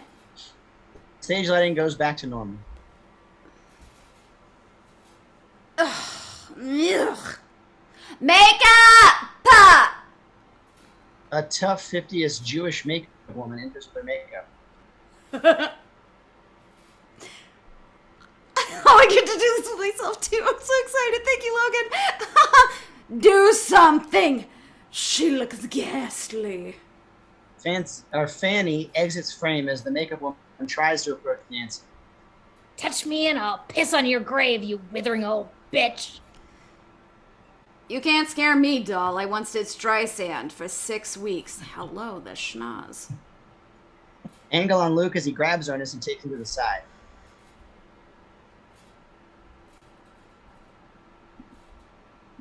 I don't believe you! Asking for phone donations? Why don't you sell t-shirts while you're at it? The church elders enter. What in God's name do you think you're doing? Father Brophy is right. You're making a mockery of this. Demand you stop soliciting money immediately. Or what? You'll stop the exorcism? You do that, and the whole world will think the church is helpless against Satan. You willing to risk turning off even your most devout believers, Father? Take my advice. Go back to your church and stay out of my way. I got things totally under control. My control. The elders look at one another helplessly. God help us. Oh. Frustrated, they exit. Ernest turns to Luke, who eyes him coldly. I don't need that look from you, Brophy. As a matter of fact, I don't need you anymore. I mean, you can stay if you like, but if you do, understand that you'll be doing things my way. Not by the book. So are you in or out? Luke, bewildered, takes back his Bible and meekly walks off stage. 20 seconds to air. Ernest looks at Frank a lot smiles, points to the tote board, which reads $1,587,956 and rising, as the phone lines continue to ring repeatedly. Locke gives a thumbs up as a relieved Ernest returns the gesture. Close on Nancy. A knowing grin crosses her face, having just witnessed this bit of collusion between Ernest and Frank. She now knows the two are partnered in this circus for the money.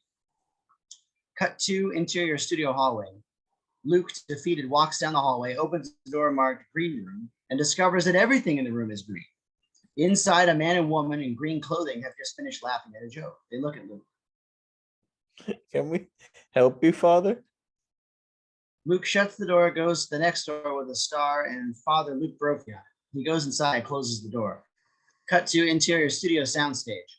The audience applauds as the theme music comes up and the show continues. Ernest and Fanny stand beside Nancy's bed. Welcome back.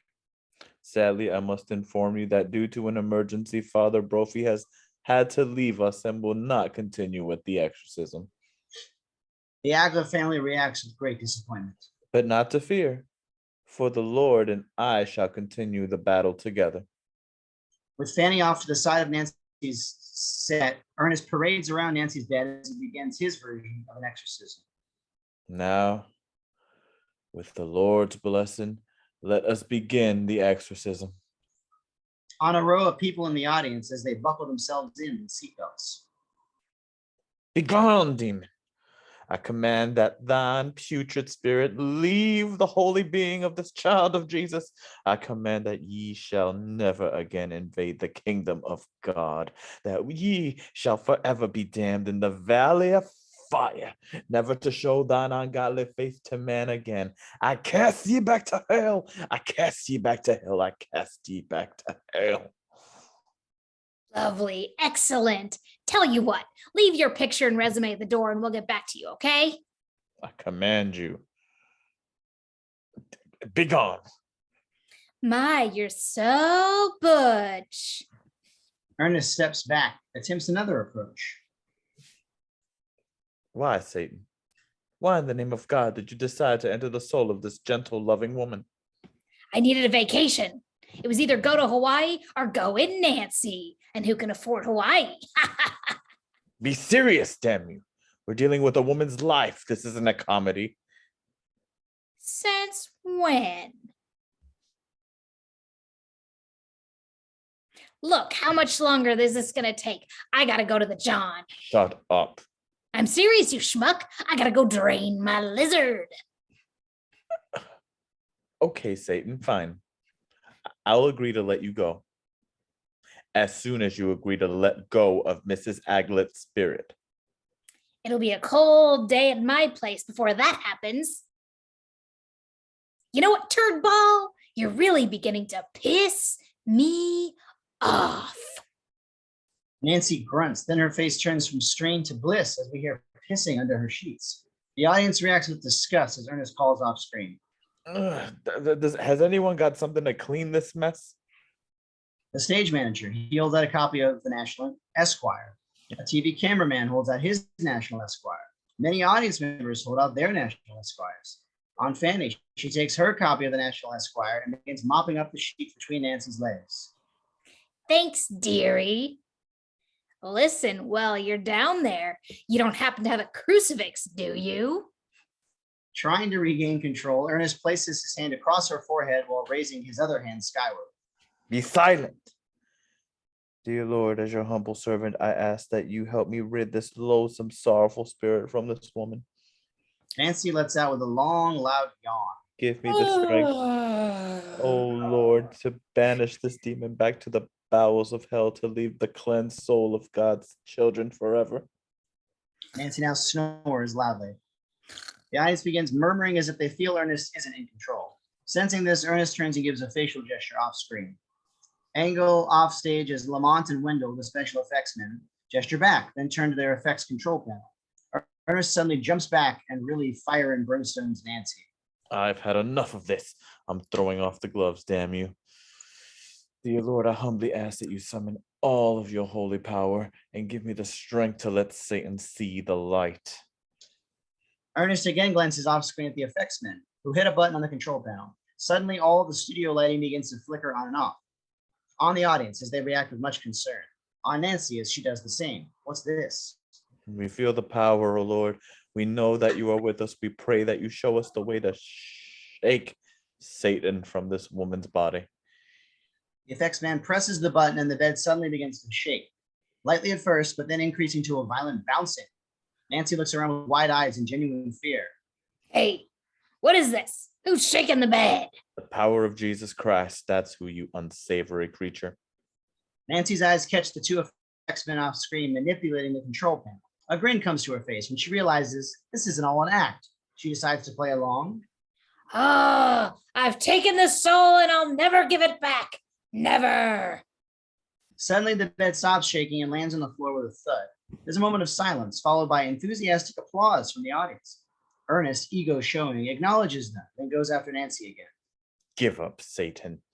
We have the power and the glory on our side. No way, Jose. It'll take more than a preaching piglet like you to get rid of me. You're right. It will take more than one man to oust you back to hell. And that's why I've invited my next guest. Ladies and gentlemen, here's a man who's used to dealing with trash like this. Mr. Morton Downey Jr. Angle beside the studio audience as Morton Downey Jr. struts out in his trademark rolled-up sleeves, tie, and cigarette. He high-fives, shakes hands, and kisses members of the roaring audience. Then jogs on stage, shakes Ernest's hand, kisses Fanny, then stands at a podium beside Nancy's bed. Okay, pal. I just saw your little bed bouncing routine backstage. Now I've got a question. Why the hell did you have to show up in the US? You shouldn't have gone to Russia. You should have gone to Russia. They don't believe in God just like you stupid idiot. The audience roars with approval. Nancy yells back. Stop yelling at me, you chinless wonder. Morton runs up to Nancy, yells at her, inches from her face. Zip it, pal! I'll yell if I damn well please, you scum-sucking dirtbag! Back off, douche breath. You don't want to screw with me. Think you're tough, dude, huh? Yeah, huh? Well, if you're so tough, how come you possessed a woman's body, huh, pal? What's the matter? You get off wearing woman's clothing? How'd you like to spend the rest of your life roasting weenies in hell? Zip it, pal, zip it! Going to hell doesn't frighten me. You want to know why, Zip Base? Because I used to live in Brooklyn! On the audience, they are in an absolute frenzy as they chant. Oh, oh, oh, oh, oh, oh, oh. Wipe to a montage. Several shots of people phoning in their donations. Cut to the dais. We pan along as the volunteers accept the many calls. Cut to the tote board. The numbers go up to 3,563,974 and rising. Jump cut to interior Nancy's bedroom, studio. Ernest roams around Nancy's bed. The Lord doesn't play games, demon. He is the one righteous spirit. He is the key to life, the eternal light. And most of all, he is the... Will you please flip the card? On the cue card man as he shuffles Ernest's cue cards. He's lost his place and can only shrug in his embarrassment. Jump cut to White on the audience as they all do the wave. Angle on two Hare Krishnas as they cheer. Angle on three Mormon men in white shirts, black ties, and blonde hair standing by their 10-speed bicycles cheering. Jump cut to interior Nancy's bedroom, studio. Ernest silently preaches around Nancy like a Jimmy Swaggart. Closer angle as Ernest peeks at his effects men off screen. Cut to interior side of stage. The two effects men respond by pushing buttons on their board. Cut to interior Nancy's bedroom, studio. Hurricane force winds with large amounts of dust and debris begin buffeting Ernest and Fanny and making the bed roll around. Cut to on the Aglet family as they react to what they see. Cut to on Luke in his dressing room as he continues to sulk. Cut to several more shots of people phoning in donations. Jump cut to the tote board at $11,374,365 and rising. Jump cut to interior Nancy's bedroom, studio. Fanny struts around the bed singing in a terrible country voice. Meanwhile, Ernest is agonizing while Nancy screams. Quickly, the quiet dais phones all begin ringing off the hook. Well, they call this guy a devil, and he's got a heart of stone. So if you want him to get this lost, well, then just pick up your phone. Make a pledge to Jesus. From the comfort of your home. For if you do, I promise you, the devil will start to moan. Look at her go! Cut to the tote board as it drops from 11,374,365 to 7,119,022. On Ernest, he turns to peek at the tote board, then nearly cries. End of montage. Wipe to interior Tardestine's network office night. A happy Tardestine sits with his execs holding a piece of paper.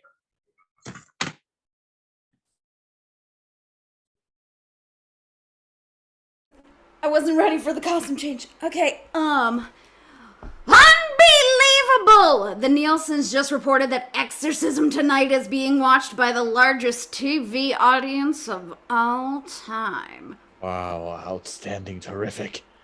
Ah! It just shattered our Brady Bunch in Beirut special.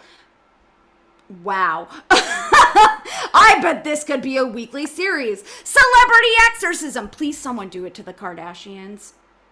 The others celebrate as Tardestine speaks into his intercom. Babette, send a telegram to Ernest Weller and some roses to Fanny. Tell all of them we have the largest TV audience of all time. Okay, that's a telegram to Ernest and roses to Fanny. Would you like any fries with that? No, thanks. They continue to celebrate as we wipe to interior Nancy's bedroom, studio. During a commercial break, Ernest and Fanny are drinking coffee near Nancy's bed when the stage manager hands Ernest a note. This just arrived for you. Back on the air in 10 seconds. Ernest reads the note. He's elated. This is wonderful. What's it say, honey? Theme music comes up. Show begins again.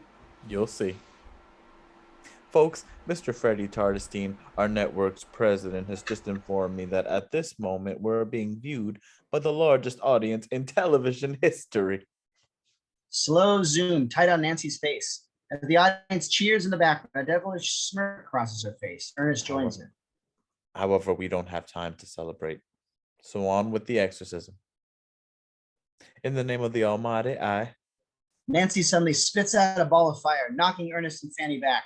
The fire stream hits the stage curtains, setting them ablaze. The audience reacts with fear. Back on Ernest and Fanny. They run to help the stage manager extinguish the fire. Behind the curtain are the shocked effects men. Ernest whispers to them as he fights the fire. Oh, Christ, you got to be more careful with those effects. Lamont and Wendell are scared shitless. That wasn't one of our effects. Lamont and Wendell then run screaming into the nervous audience. They pass a confused Frank Lott, who gives Ernest a "what gives" look. Baffled, Ernest takes Fanny's hand and approaches Nancy. How did you do that?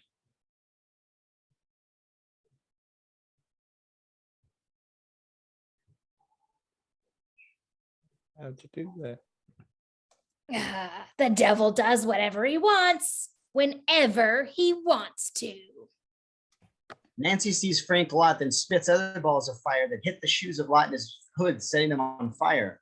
The three men jump up and begin stomping their feet, hysterically trying to extinguish the flames. Shit, that thing's for real. Let's get out of here. Lot and his hoods join the panicky audience, crew, and volunteers in a stampede for the exits. Some tumble and fall over one another in the process. Cut to interior TV control room. The entire crew scatters to get out. Hit the fire alarm! Hit the fire alarm! It'll activate the sprinkler systems. Angle on a wall fire alarm unit with a sign. Break glass in case of emergency. Inside the unit sits a champagne glass. A hand grabs the champagne glass and breaks it against the wall. Sound effects. A fire alarm begins blasting. Angles of overhead sprinklers as they begin spraying water. Angle on a home lawn sprinkler on the stage floor as it starts spewing out water. Seconds later, several children in swimsuits begin dancing around the sprinkler. Cut to interior Nancy's bedroom studio. Ernest and Fanny stand frozen in fear beside Nancy.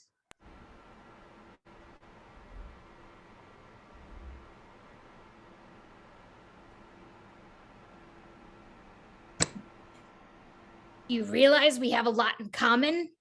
We use people, then dump them when they're no longer of value. Such is the case now. I used you to get the largest audience in television history, and now you're no longer needed. The question is, what do I do with a couple of horses' asses like you? Hey, that's it. Nancy shakes her head at them. Sound effect. Poof. They suddenly turn to a cheap costume of a donkey. Ernest in front, Fanny in the fanny area. What's happened? Of course I'm the fucking fanny, you fucks. God damn it. Ugh! They, donkey, run off screen, joining the hysterical audience as Nancy lets out with a diabolical laugh. Cut to interior Luke's dressing room. Luke, sulking, hears people running and screaming outside of his door. Cut to interior studio hallway outside Luke's dressing room. Luke opens his door, steps out, and sees many, many people as they run throughout the studio for their lives. Just then, Braydon, Ned, and Frieda run up to him. Father Brody, Father, there you are. What happened? Oh, Oh my God, don't stop out my mouth. Oh my God. Luke grits his teeth and shouts for calm. Quiet! I'll see what I can do. Stay here. Luke cautiously heads off. Cut to interior Nancy's bedroom stage off to the side. Luke steps into the now empty studio and watches Nancy from the side, careful that Nancy doesn't see him. All the fires are now extinguished, but water continues falling from the sprinklers. On Nancy, she shouts towards the rafters. Enough with the water. The sprinklers stop abruptly. Nancy speaks to the abandoned TV camera in front of her. To all the people of the world, welcome. Now that I have your undivided attention, why don't we all get a little bit closer? She nods towards the TV camera, which has a generic blue stripe and TV camera on it. It begins dollying in by itself for a close-up of her. She sees herself in a nearby monitor. That's much better. Hello, I'm Barbara Walters, and this is 2020. She laughs diabolically and returning to her demonic voice. I always wanted to do that. Now, allow me to explain why I've called this meeting. You see, I have a personal vendetta to fulfill, and I want all the children of God to watch. There's a man out there who many years ago banished me from the very soul I now possess. He humiliated me, but now I've come back to settle matters, and I'm not leaving till I have his rotting, stinking soul in hell. Father Mayii, where are you? On Luke as he reacts with horror. I want your soul, you cowardly bastard. Cut to interior Father Mayi's apartment night. On a TV screen, Nancy is still yelling for Father Mayii. We dolly back to reveal Father Mayii as he sits watching all of this. You must be watching because this is Wednesday night and everybody knows the networks ain't got dick to watch that night. So, do we do battle again? Or do you cherry out and let me keep this slut's soul forever? What do you say, Mayii? Her taunting slowly causes Mayi's face to contort with repressed anger as he suddenly stands up defiantly. No, you may not. Underscored by the whistling theme song like The Good, the Bad, and the Ugly, Mayii dramatically crosses to his closet like an old gunfighter preparing for his last gunfight. From the closet, he pulls out his holy vestments, puts them on, then eyes himself in the mirror, which has objects are holier than they appear on its corner. He puts on his overcoat and hat, opens the drawer of a small table, pulls out a Bible, rosary, and a crucifix, kisses the crucifix, then places the items in a small tin box. He closes the box, revealing that it's a children's lunch pail, then confidently exits out the door. Cut to exterior of the television studio entrance, an hour later, night. The place is empty, trash is everywhere, and a fog has set in. A cab slowly pulls in and lets off Father Mayii, wearing a hat, overcoat, and a briefcase. He pays the cabbie, who then drives off. Seconds later, the cab comes screeching back. You call this a tip, you cheap bastard! The cabbie then rips down the street, with Mayii throwing him an underhanded screw you gesture. He proceeds inside. Cut to interior studio hallway. A brazen Mayii enters a la John Wayne. He calls out. Father Brophy? Luke? Luke! Luke and the Aglet clan join him. Luke guides them as they talk. Father, what are you? Were you watching on TV? Yes. I had no choice but to come. What about your heart? This could kill you. That's irrelevant. Satan is out of control. If he isn't stopped, he'll work his way into the soul of every person watching tonight. And if that happens, God help us all. Who are these people? Mayii stops by an insurance machine like those at airports. He puts in a couple dollars. This is Nancy's husband, Braydon Aglet, and their children, Ned and Frieda. Aglet, I must insist you and your family stay here. Mr. Aglet, a little prayer wouldn't hurt. Yes, Father. Mayii puts his insurance form in the machine and turns to Luke. Where is she? Through those doors. Mayii leads Luke off screen, leaving the others behind. Cut to interior Nancy's bedroom studio. Angle to the side of the set. Luke and Mayii enter. They walk quietly when suddenly Nancy's loud voice blasts out. Mayii! Luke looks at Mayii with concern. Mayii shrugs with disbelief. And they wonder why priests don't get married. I could use some assistance, Luke. However, if you are still lacking in your faith, you could cause more harm than good. Are you? As Nancy's howls and growls like an animal continue in the background. No way. You can count on me. Good. As they walk towards Nancy's bedroom, Mayii whispers to Luke. Word of caution. Always be aware that Satan's objective is to toy with your mind. He will lie to you, deceive you, attempt to totally manipulate your every thought. He's worse than a real estate agent. So do not, I repeat, do not listen to him. Understood? Understood. Okay. Then let's go. The two walk off screen. Cut to Nancy's bedroom. As Mayii and Luke enter, Nancy sees them. They're here. Luke and Mayii step up close to her bed. I see it pays to advertise on television. Hold on. I think a little mood lighting is appropriate. Suddenly, all studio lights go out except for the dim, moody lighting on the bedroom set. There. Well, it's been a long time, Father.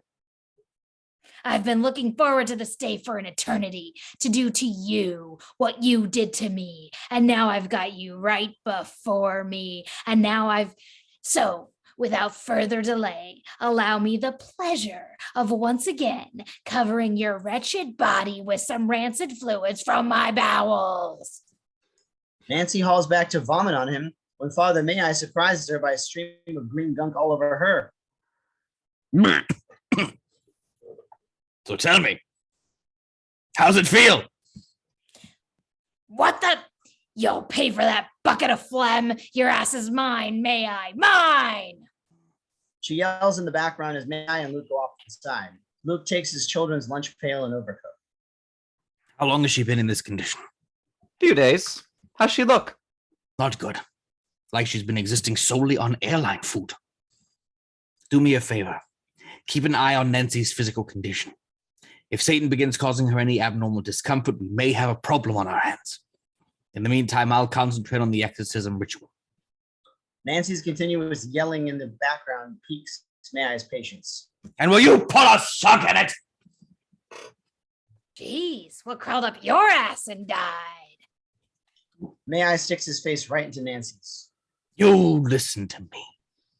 This time I'm making sure your stinking carcass is banished to hell forever. And not just because you're the Antichrist, but because you've got a face only a mother could love. So? Mother Teresa! Mayii grins confidently after his joke. You may feel pretty cocky now, Father, but you'll soon realize that this time I'm far too powerful for you.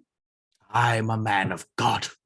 Therefore, I fear no one, especially an unholy spirit from an unsavory world.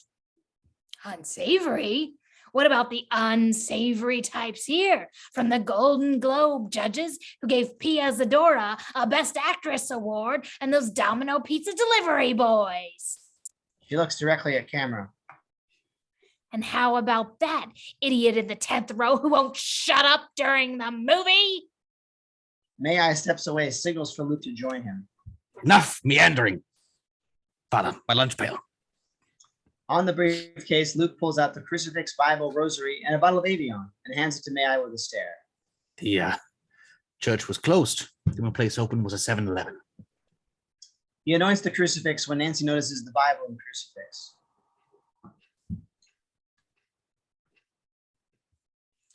What's with the Bible and the crucifix? I thought you retired from the church. I did retire, but not from my belief in God. So why even bring them out? Those won't do you any good. Even that TV preacher didn't use them. That's because he is not a man of God. He's a man of greed. Mayii splashes her with the water and crosses her with his hand. Nancy immediately tosses it out in pain. Our Father who art in heaven, hallowed be thy name. Thy kingdom come, thy will be done on earth as it is in heaven. Stop braiding that. I'm warning you, you hunk of snot. Give us this day our daily bread and forgive us our trespasses. Nancy begins barking and growling at Mayii like a vicious dog.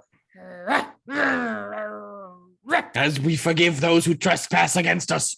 And lead us not into temptation, but deliver us from evil. Nancy stops barking and speaks like a stand-up comic. Thank you. You're a lovely audience. Silence! Next, I'd like to do an impression of comedian Don Adams. Where's the Chief, 99? Satan, don't get smart with me.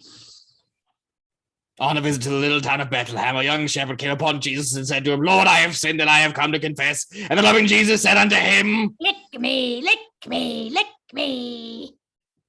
The two men look up at her. Their faces register their shock. On Nancy, she's turned into a 5-foot-long ice cream cone, her face peering out from the scoop. Is this cool or what?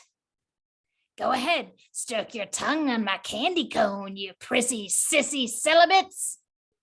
Close. She laps up some ice cream with an 8-inch tongue. And the loving Jesus said unto him, He who is strong in his belief of God shall have his sins forgiven. Close on Nancy. No longer an ice cream cone, her wrists begin breaking away from their bindings. Once broken away, she begins to levitate above her bed. Jesus listened to the young shepherd's confession and then said unto him, God is the power, God is the light, God is the glory, and don't you ever forget it. Luke stands in awe as Nancy hovers. Mayii notices this. Father, Luke, do not believe what you see. It's merely an illusion. You sound like George Bush on the deposit. But she's floating in midair. Mayii pulls out a pair of scissors and cuts the invisible wire holding her up. Ping! Nancy falls on the bed with a thud. Ouch! Chill out, will ya? As I said, merely an illusion. Maybe that was an illusion, but I know of something that's very real. Your heart condition, right, Father? Oh. Close on Mayii. He reacts by silently mouthing, "Oh shit." But don't worry, I promise not to do anything that might shake you up. Nancy flings her arms, making the entire set shake violently. Furniture moves about and wall flats fall down as Mayii and Luke hit the floor. Luke sees Mayii struggling to catch his breath. Father, are you all right? I think so. Close on Nancy as she stands on the bed triumphantly. Say your prayers, Mayii, because soon I will possess your soul, and then nobody will stop me. Realizing he must do something, Luke confronts the laughing Nancy. It's enough! In the name of God, I demand you stop the charade at once! You demand? You're not in any position to demand, dick. Altar boy. That old Bible thumper may be weak in health, but you're just as weak in faith. Luke reacts. See, I know all about you and why you really joined the church. Oh, sure, they have a terrific dental plan, but that wasn't why. Be quiet. Luke, ignore the beast. You joined the church because you had no talents, no skills, were totally untrainable, and your SAT score was under 400. Shut up! So you were left with only two choices, working in the church or the U.S. Postal Service. I said shut up, Daniel, shut up! Luke, don't listen. Luke covers his ears and begins singing the theme music to Gilligan's Island loudly to block out Nancy's voice. Oh, sit right back and you'll hear a tale of fateful trip. Nancy makes her bed rise up and fall down with one of its legs, crushing Luke's foot. In pain, Luke uncovers his ears. Ah! Hear me out, altar boy. I just wanted to thank you for choosing the church over the post office. Because of you, I'll be able to keep this woman's soul forever. Luke finally frees his foot but begins sobbing. A weakened Mayii grabs him by his shoulders. He's right, Father. I am no free. Never good am I. One of the best I know. Look, son, you leave me no choice. I have to ask you to leave. On Nancy as she bounces on the bed like an upset little girl. Can you stay, Dad? There's no school tomorrow. Please. Mayii explodes in rage, grabbing Nancy by the throat. I'll kill you with my own hands. Take your best shot, you holy rectum. But first, take a look at this. She pushes Mayii away, pulls a framed photo from under the bed covers, and tosses it to him. It's a photo of your mother in bed with Yasser Arafat. Mayii sees the photo, then grabs his chest in great pain. Mayii falls to the floor motionless. What a wuss. Luke rushes to Mayii to check for a heartbeat. Nothing. Pounds on his chest, checks again. Nothing. He reaches off screen and pulls in 2 defibrillator pads, shocks Mayi's chest. Nothing. Giving up, a devastated Luke turns to Nancy. He's dead. Darn the luck. Well, I'll remember to say hi for you when I see him in hell. Luke looks at Mayii, then at the giggling Nancy, then something off screen attracts his attention. Angle on the main TV camera. Luke rushes in front of the camera and shouts to the lens. Help! Satan's killed the Exorcist! All men of God, please hurry to the global TV studios in Hollywood! Nancy grabs Luke and flings him across the floor, banging his head against the donation platform. Dazed, he looks off screen to see Nancy as she speaks to the same TV camera. Apologies for the young priest's emotional outburst. He wasn't done. He hasn't done too much TV, you know. But now I'd like all you viewers at home to gather around your TV sets because I have a special surprise for you. On Luke, dazed, he watches her with stunned curiosity. Suddenly, he recalls. Satan's spear flew out of the TV. The TV! An idea hits Luke. He quickly dives at the TV camera and pulls out the main cable, disconnecting the camera in a flash of sparks.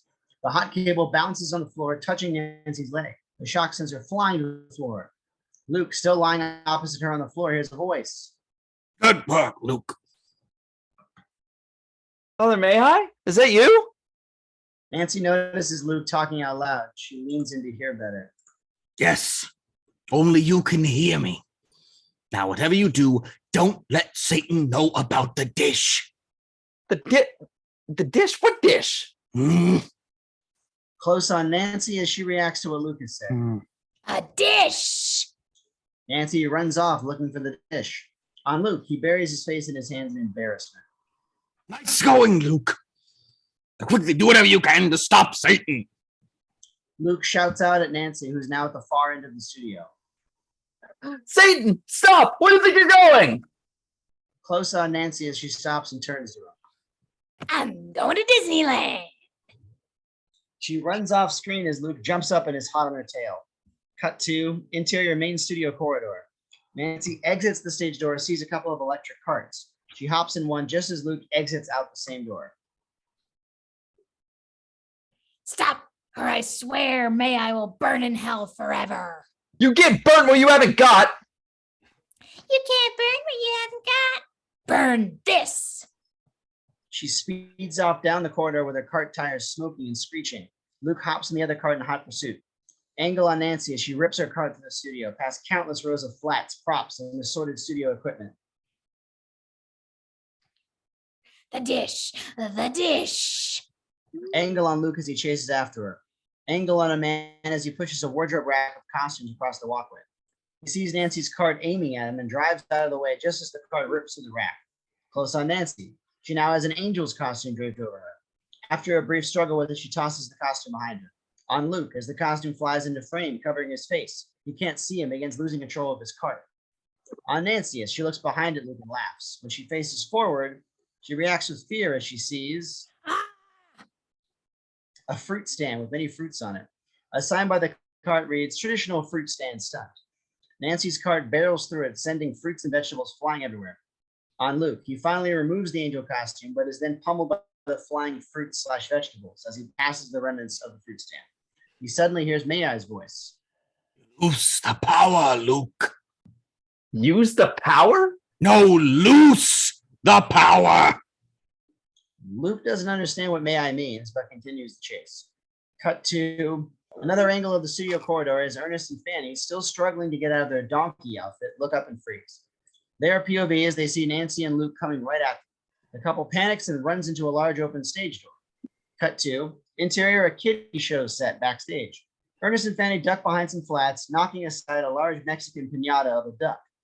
Closer angle as the hook and cable from the piñata dislodges and hooks into Ernest and Fanny's outfit. Nancy's cart races past them and off in the distance. Oh, damn, that was close. Let's go. As they attempt to walk away, the cable pulls them back. Seeing they are hooked to the cable, he struggles to untie himself. On a stagehand, Max, as he hears a cue on his headset. Max, fly in the prop. Max pulls a lever which begins lifting the cable that's hooked to Ernest and Fanny, hoisting them in the air. Hey. God damn it, Travis! Ernie, what's happening? Cut to interior main studio corridor. Angle on Nancy, still looking for the dish. The dish. Cut to exterior, the television studio's front entrance night. 20 religious leaders in clothing ranging from traditional religious wear to turbans, frocks, sheepskins, etc., converge at the empty entranceway. A rabbi arrives by limousine, some Mormons on 10-speed bicycles, an Amish man by horse-drawn carriage, the Pope in his Pope-mobile, and others arrive by bus, cab, a helicopter, a Harley-Davidson chopper, a camel, etc. Once there, they all run inside the studio. Cut to interior main studio corridor. On Nancy as she crashes her cart through some studio flats. Angle on Luke, he careens through the remains of the flats. Cut to interior the kiddie show on the set. A man in cowboy clothing has a gathering of little boys and girls, 5 to 8 years old, seated around him in his cheapy Western set. So, little partners, let's celebrate Cinco de Mayo with an authentic piñata. Ernest and Fanny, donkey, are lowered in front of the children. Who's first at bat? On the eager kids as they all raise up baseball bats and rush towards the Ernest and Fanny piñata with their bats flailing.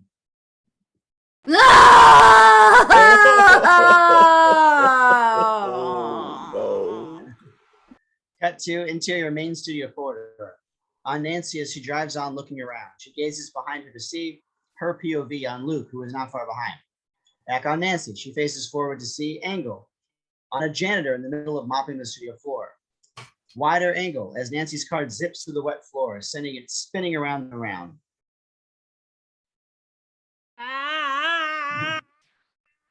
Angle on a studio tour group of people with their female guide. She points out all the sites.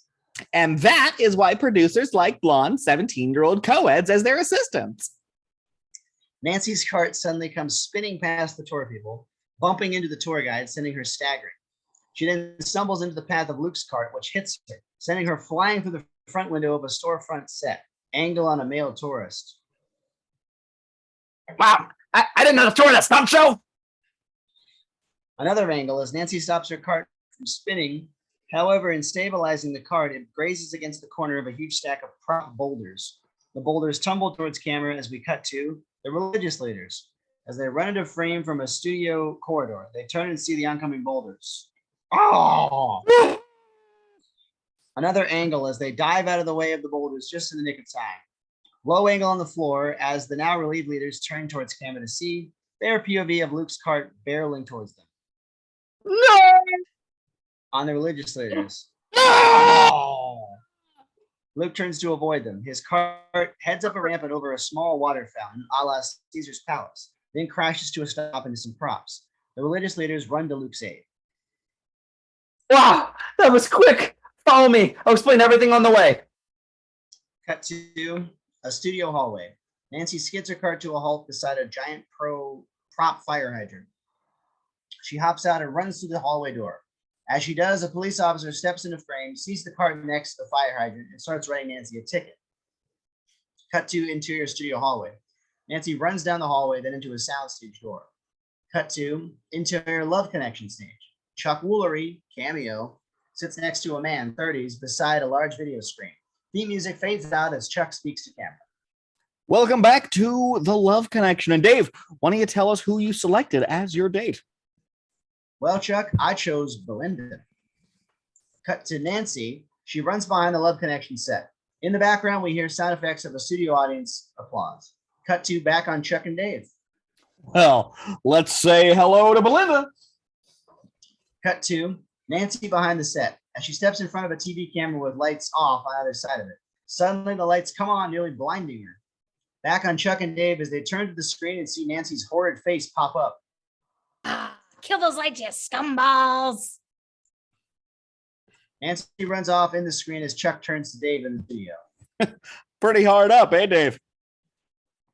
Cut to interior main studio. Nancy bolts out into the studio prop area. Suddenly, she hears a commotion at the far end of the corridor. Another angle as Luke and his group step into the corridor. Luke spots Nancy. Satan! Let's get him! Luke leads the energized men after her. On Nancy, she sees the group. What did I do to deserve this? She runs off screen. Cut to exterior of the studio lot, night. Nancy exits out a studio door, surveys the scene. Something catches her attention off screen. Shock dolly close on her face. The dish. Angle on a giant satellite dish glistening in the night. Back on Nancy as she runs off screen for the dish. Angle on Luke and the other holy men as they exit out the same studio door. Luke spots Nancy. Over there! Luke and the others run off screen after her. On Nancy, she continues running to the dish, occasionally looking behind her. On Luke and the holy men as they continue running. Stop, you monster! On Nancy, she turns and snarls at them a la Frankenstein.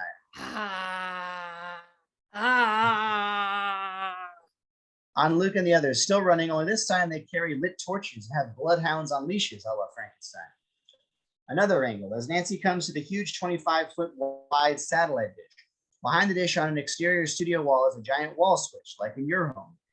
Nancy, seeing the oncoming band closing in on her, climbs into the dish just as Luke's group arrives, sans torches. Luke then notices the giant switch. Suddenly, it all makes sense. Oh! Lose the power! Got it. Luke rushes over to turn off the switch. Nancy sees this, and just before Luke gets there, she waves her hands, and a wall of fire immediately surrounds the switch. Luke attempts, but cannot get to it. On Nancy in the dish as she laughs diabolically. Oh, what's the matter? Can't stand the heat, rookie? On Luke as he reacts with great concern. On Nancy as she turns and yells to the sky. I, Satan, Prince of Darkness, command all that is evil to unite as one in my presence. Come to me, your master so desires. Angle towards the sky. Dark, ominous clouds begin to swirl in the night sky above the studio. On Luke and the Holy Men, they are stunned by the sight. On Nancy, she cackles maniacally as she watches the dark clouds forming above her. She then cackles victoriously at the men. Not bad, eh? Now, watch me turn millions of your couch potatoes into my disciples. She begins to raise her hands in a sorcerer's manner, but then abruptly stops when she notices something in the clouds above. On the sky, sound effects. A mysterious opening begins to part in the middle of the dark clouds. Close on Nancy as she reacts with confusion/disbelief. Hey, what's going on? Back on the sky as a mist-like image flies out of the huge opening. This image stops to hover near the huge opening high above everyone. Suddenly, the image solidifies into the ghostly image of a smiling Father Mayii. Same look as before. Back on Nancy. Mayii? Can't you take a hint? Intercut between Mayii and Nancy. And you? Say your prayers, Satan, because you're headed back home. Wrong, Biblical Beth. I'm headed into millions of homes, and there's nothing you can do about it. Don't you think it's time you saw the light, Padre? Wider angle of Mayii next to the cloud opening. No, I think it's time you saw the light. Immediately, several shafts of intense celestial light shoot out of the opening, headed downward off screen. Wide angle of the satellite dish as the shafts of celestial light engulf the dish. Closer angle as the light envelops Nancy's writhing, contorting body in a warm, colorful, godlike aura. Oh, you cursed fool. Look what you've done. I'm melting. Back on Luke and his group as they watch in amazement. Back on Nancy as she continues to wilt onto the dish surface, close to unconsciousness. Oh, what a world. What a world. Very wide on the satellite dish. After a few moments, the celestial shafts of light dissipate, leaving a jolted Nancy lying motionless in the middle of the dish. Luke and the others rush to the dish. Luke climbs in the dish, takes the unconscious Nancy in his arms, then carries her to the ground below. Close on Luke and Nancy. A hush comes over the scene as Luke tries to awaken Nancy by stroking her face. After a moment, her eyes open. Then she recognizes Luke. Oh, Father? She begins crying. He comforts her. It's over, Nancy. Oh, thank God it's over. All the holy men begin cheering wildly as Braydon and the kids run in to hug and kiss Nancy and thank Luke. Pan along on the other holy men as they continue to cheer and congratulate one another. Back to Luke and the Aglet family as Nancy hands Luke his chain with crucifix. I believe this belongs to you. Thanks. It does. Thank you. Luke looks skyward and smiles. Close angle on Mayii as he nods and smiles down at Luke. Luke, the faith will be with you. Always. Wider angle on Mayii in the clouds opening as Mayi's image evaporates into the mist-like image, then disappears into the cloud opening.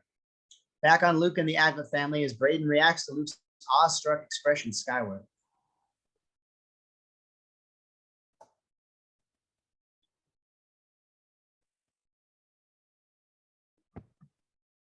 Damn it, Braydon. Just go. Father, are you okay? You look like you've just seen a ghost. Not a ghost. A friend. Very dear friend. On the clouds, as the opening begins to magically close up. Once closed, dark clouds mysteriously begin to blow away just as quickly as when they first arrived. Sound effects of the sound of thunder breaks the night air. Back on Luke and the Aglet family. Listen, Father, my teacher says whenever you hear thunder, an angel's gotten his wings. Oh, what a dweeb. No, that's right, Frieda. That's right. Luke winks and smiles skyward, a la Jimmy Stewart in It's a Wonderful Life. Attaboy, father! The entire group of people by the satellite as they all join hands and begin singing a chorus of Auld Lang Syne, swaying back and forth in unison. The accompanying music begins to swell underneath as our camera crane shot starts to pull up and away. As it does, Ernest and Fanny in the donkey outfit run past everyone, being pummeled by 6 of the bat-swinging kids from the Cowboy Kitty Show. At the appropriate beat in the song, we fade to credits. The end. Thank you all so much for joining us. This one was a blast. And we will see you at the next one.